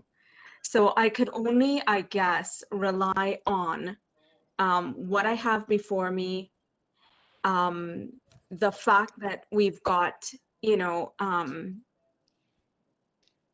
an applicant who's informed their counselor, informed the various parties. TRCA has no issues with this. The fact that, we've got the understanding of the impact of wanting to have come to this at an earlier date. Looking at this, and I really did take the neighbors' point into consideration, but I did see the photos that were also presented by the applicant here today about other driveways as well within the area that meets, similar character. I'm going to motion to approve this application. Thank you, Ms. Sankar. Someone to second that motion? Mr. Hunt seconds. All those in favor? Opposed? Mr. Khan dissenting. Sir, your application has been approved without condition. Thank you very much. Have a good day, everyone. Thank you. Item number 14, 380 Keewatin Avenue. I have one person registered to speak. That is Mr. Ian Cunha. Are you there, sir? Yes, I am, sir. Yes, Mr. Cunha, it's, we have one variance before us. It's pretty clear what you're asking for. We have a recommended condition from Urban Forestry and the Toronto Region Conservation Authority in their letter of 18th of March indicated they have no objection to your application. Is there anything that you'd like to tell the committee that it doesn't have before us this afternoon? Well, only that the reason we have this variance is due to the fact that the slope between the front of the house and the back of the house is as steep as it is. This balcony is actually being accessible from the first floor. That's all. Okay, thank you. I'll just ask the committee. Does the committee have any questions of the speaker? There being none, could I get a motion on this application, please?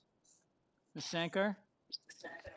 Through you, Mr. Chair, I do believe that this is minor in nature, this application, and I do believe that it meets the intent of the zoning bylaw. I will motion to approve this application. I'll make it subject to forestry and also subject to the standard conditions that was laid out in TRCA, their report of March 16th. And that's my motion. Okay, thank you. Someone to second that Mr. Khan seconds. All those in favor? That motion carries. Sir, your application has been unanimously approved, subject to urban forestry and TRCA conditions. Thank you. Item number 15, 270 Leighton Boulevard. I have one person registered to speak.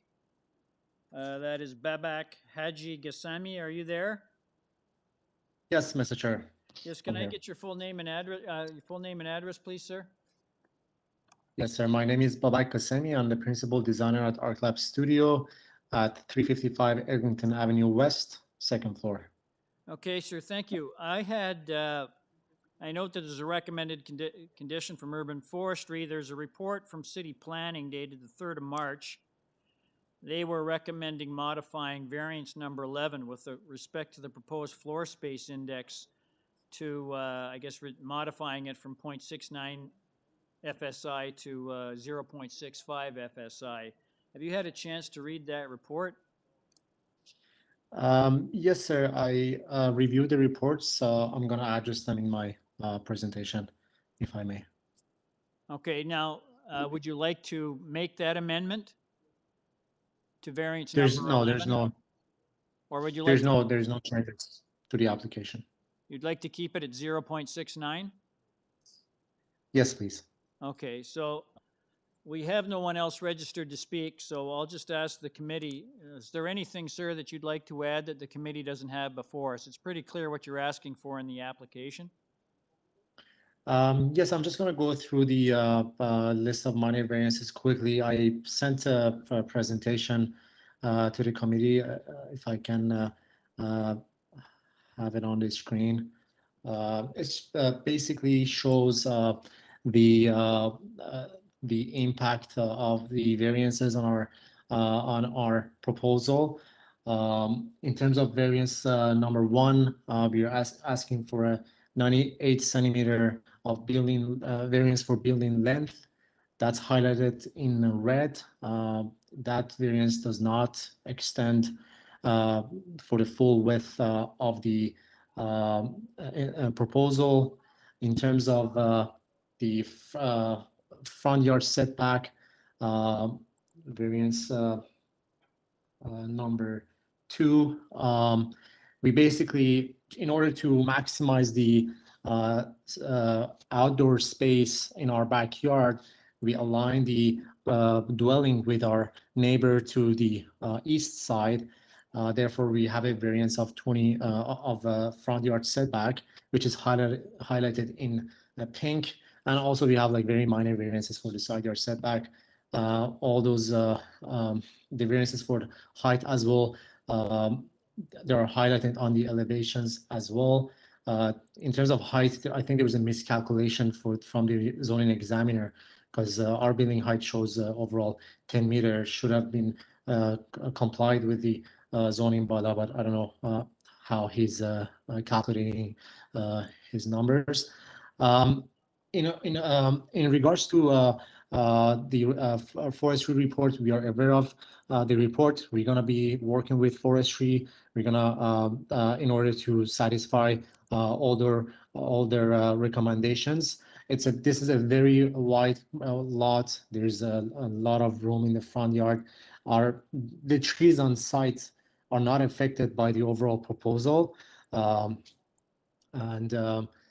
terms of FSI, I know that the planning was recommending that we reduce it to 65%.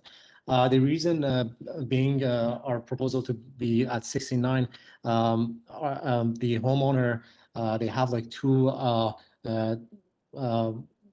teenagers. They're like a bigger family, and they needed that extra space so that they can have bigger bedrooms. Now that everyone is working in their home, they need just that little extra space in order to have a gym and be able to enjoy their daily lifetime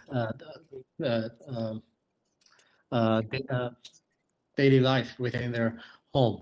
The FSI is not a great measure to justify the overall size of the house, as it is it only measures the overall living space within the dwelling. As you can see, we have a void on the side of the house just to have bring more natural light in. If we didn't have that void, our FSI would be even much higher. So it's not the best measure to justify this size. In terms of the building length, other side yard setbacks, we are very comparable to what's permitted on this site. If there is any question, I'll be more than happy to answer. Thank you. Does the committee have any questions of the speaker? Mr. Khan? Thank you, sir. Mr. Gasmin, my question is, although you have addressed variance number 11, that is floor space index, sir, you have twice the allowable limits, although you have said in your remarks or in your address that it's a large family and they need room. But you are going twice the amount of allowable by the zoning bylaw. And the neighbors are not happy, they are complaining about it, and bylaw does not allow it, and also planning staff is not allowing it. Mr. Khan, is there a question? Can you just ask a question? Well, my question, Mr. Chair, is how could you explain very briefly that we should be really considering this twice the allowance of this FSI? Yes, sir. I mentioned it in my presentation. In terms of the overall building size, our variances are very, very close to what's permitted on site. The FSI is just a numerical number that it does not really explain the size of the house. You can have a very very narrow dwelling, and that could be very long in 2-story with a huge void in between, because voids they don't add to that FSI, but that building could be a very massive building in terms of overall mass and overall size. The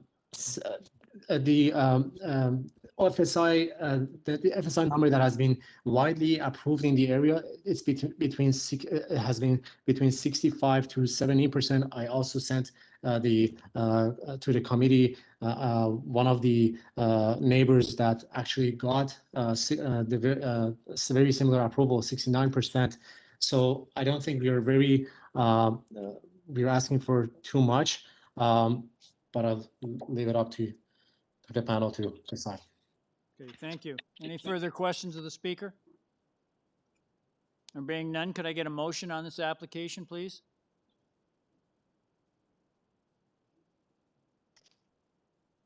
Mr. Khan?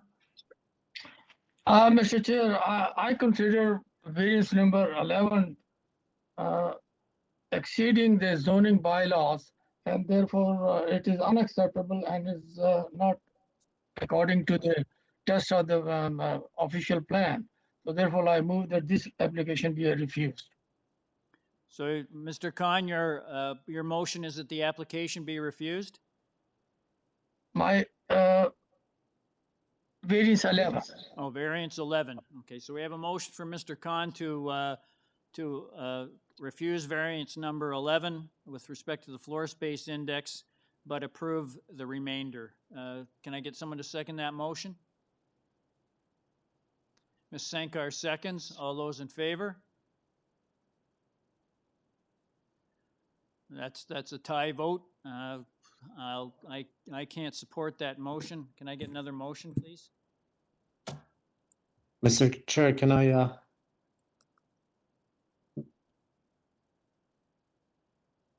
Mr. Chair, you had to call for an opposed vote. Pardon, Mr. Lamb, sorry? You had to call for an opposed vote. Yeah, I'm sorry. Can I get okay, just a second. We had Ms. Sankar and, just give me a moment here. I'm lost in thought here. Could I get a vote on Mr. Khan's motion? All those in favor? Opposed? Mr. Hunt and Mr. Kidd opposed. And I won't support that motion. Can I get another motion, please? Mr. Kidd? Thank you, Mr. Chair. I'd like to put forward a motion to accept the application, subject to forestry condition. That's it. Okay, thank you. Someone to second Mr. Kidd's motion? Mr. Hunt seconds. All those in favor? Opposed? Ms. Sankar and Mr. Khan opposed. That's a tie vote, and I'll support Mr. Kidd's motion, so that motion is approved. Sir, your application has been approved subject to urban forestry conditions.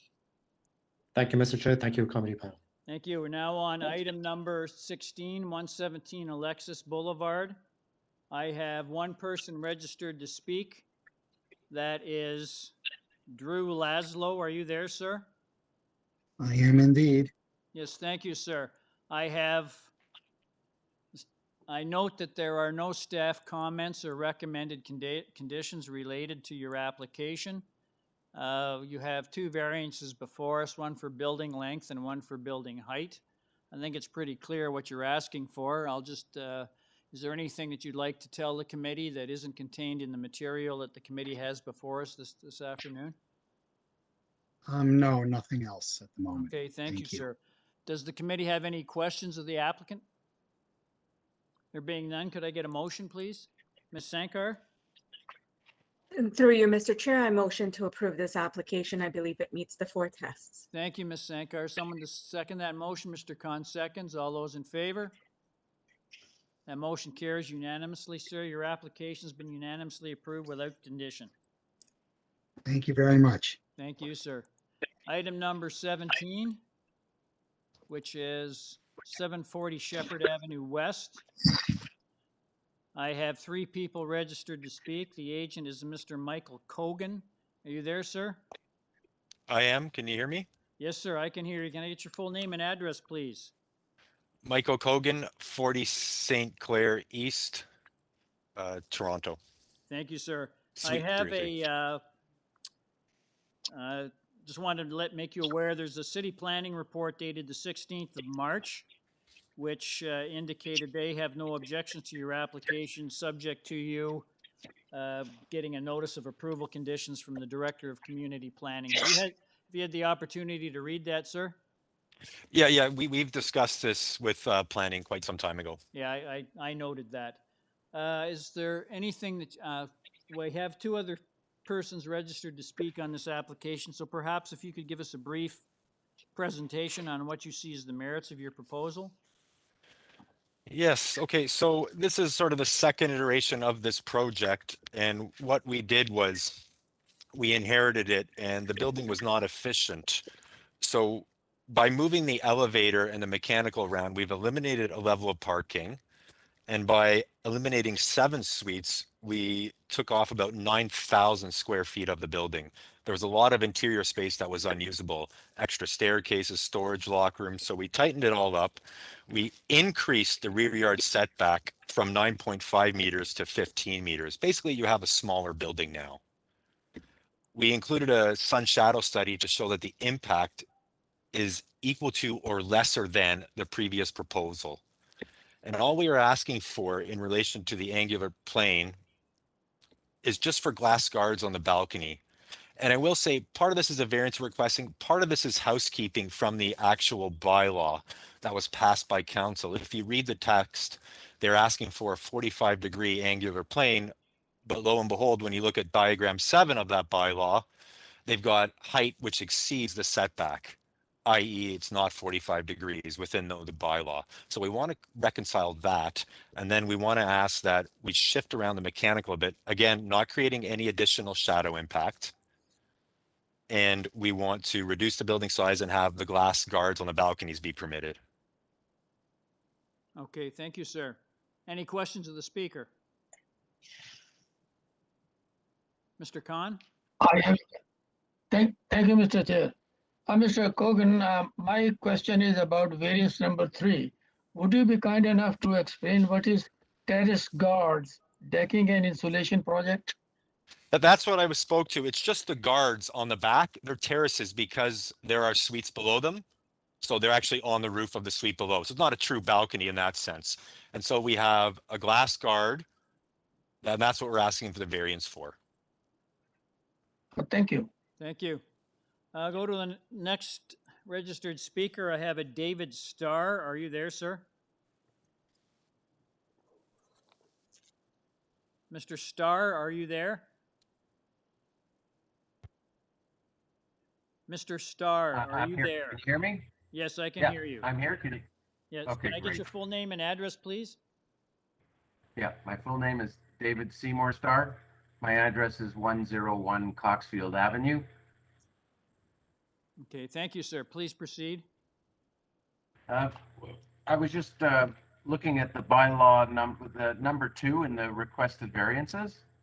And for the mechanical room, they want to move it towards the back lot line, which is closer to my home. And it's approximately 3 meters. And I was just wondering if that was absolutely necessary. Well, we can ask the agent to address that when he comes back. Thank you, Mr. Chair. Thank you. Does the committee have any questions of the speaker? There being none, I'll move to the next registered speaker. I have Perguidi Maman. Are you there? Mr. Chair, staff have tried to reach out to the deputant without any success. Okay, thank you. I'll take So that they're off the list. correct. Thank They're you. not in the event under the name or the phone number that they provided. Okay, thank you. Mr. Cogan, you've heard the comment from Mr. Starr. If you could respond. Yes, and that is only for the elevator overrun, the shaft. It's not for the entire mechanical room. Previously, the entire mechanical room was located at that, and all we did was we moved the elevator north, and that eliminated an entire level of parking.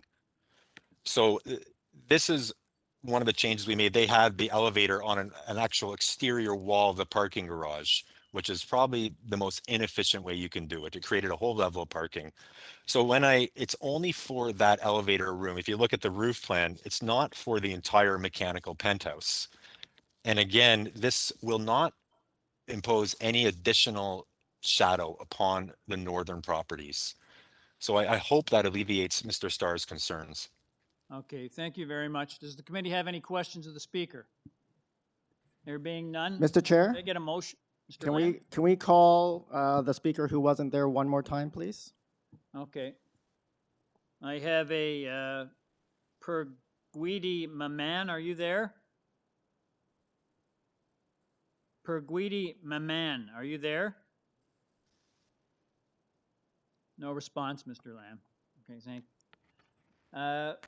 Okay, if I could get a motion on this application, please? Ms. Sankar? Okay, through you, Mr. Chair. I do believe that this meets the 4 tests. I'm going to motion to approve this application, and I'll make it subject to the staff report of March 16th, in that the approval be subject to the issuance of site plan approval, notice of approval conditions, standard conditions. Thank you, Ms. Sankar. Thank you. Someone to second that motion? Mr. Khan seconds. All those in favor? That motion carries unanimously. Sir, your application's been unanimously approved, subject to city planning conditions. Thank you. Thank you. Item number 18, 341 Belsize Drive. I have one person registered to speak. Gina Shafrick, are you there? Yes, I am, Mr. Chair. Madam, can I get your full name and address, please? Yes, my name is Gina Shafrick. I'm principal architect at These Architects, Inc. Okay, at 43 Lorimer Street, Fawn Hill. Thank you, madam. We have a report from city planning on file dated the 1st of March. They seem to have no objections to your application, conditional on the applicant providing permanent opaque screening or fencing along the east and west edges of the proposed rear decks with a minimum height of 1.5 meters from the floor of the platforms. Have you had the opportunity to read that report? Yes, we have, Mr. Chair. Okay. And we've made those modifications. Okay. It's pretty clear what you're asking for in the variance, the 5 variances we have before us. I'm just going to ask, is there anything you'd like to tell the committee that isn't the material that we have before us today? We have nothing to add, Mr. Chair, to the latest material and supporting material dated March 20th. But we would like to quickly summarize our application, if I may, Mr. Chair. Okay, well, what would you like to do? The minor variance application before committee is a modest rear lower level addition of 20.9 meters squared with an associated roof deck. Hang on. Thank you. Just a moment. Hang on.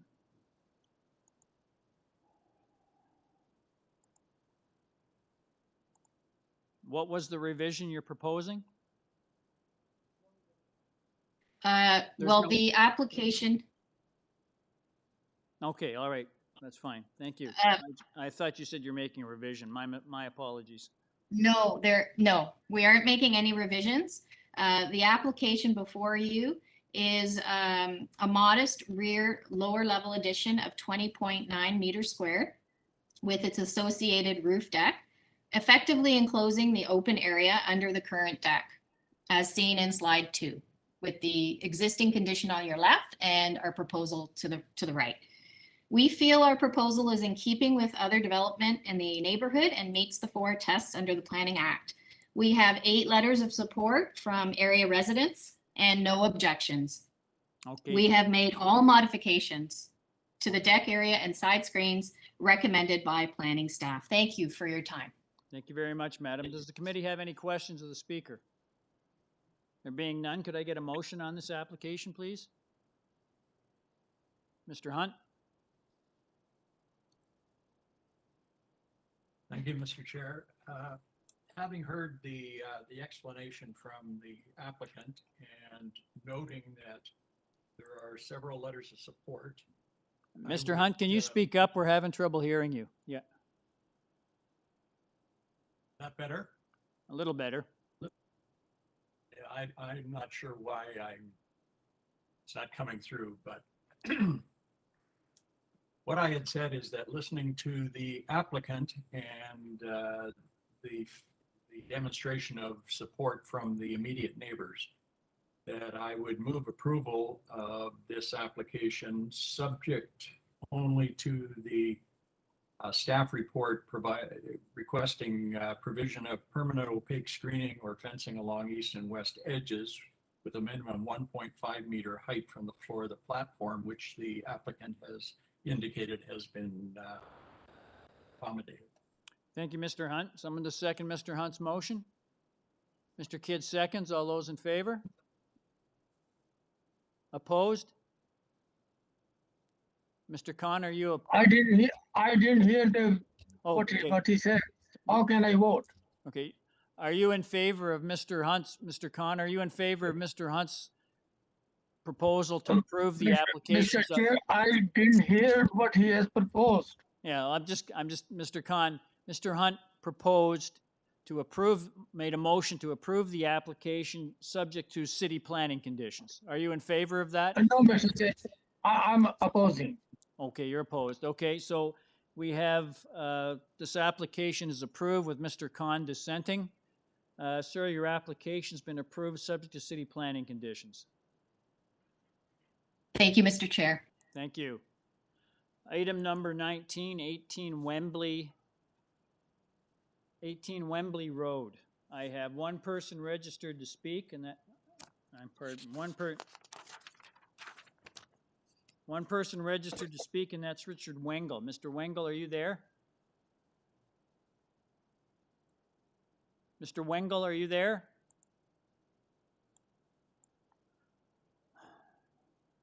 Mr. Wengel, are you there? Yeah. Okay, thank you. It's your full name and address, please, sir. Mr. Wengel, we're losing you. Can you speak?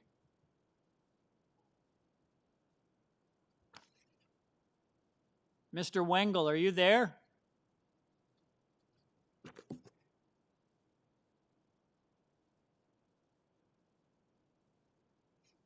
Mr. Wengel, are you there? Yes, I'm here. Can you hear me? Okay. I Can I get your, apologize. We're having technical troubles with our computer here for some reason, so I'm on the telephone. okay, can I get your full name and address? Yes, Richard Wengel, 102 Avenue Road, Toronto, Ontario. Okay, thank you, sir. We have a city planning report on file for your application dated the 1st of March indicating that they appear to have no objection, provided that the property is developed substantially in accordance with the west and east side elevation drawings submitted to the committee, attached as attachments 1 and 2 to their report. Have you had a chance to read that report, sir? Yes, Mr. Chair, we have, and we concur with their findings. Okay, thank you, sir. You have 4 variances before us. It's pretty clear what you're asking for. Is there anything that you'd like to tell the committee that isn't contained in the material that we have before us this afternoon?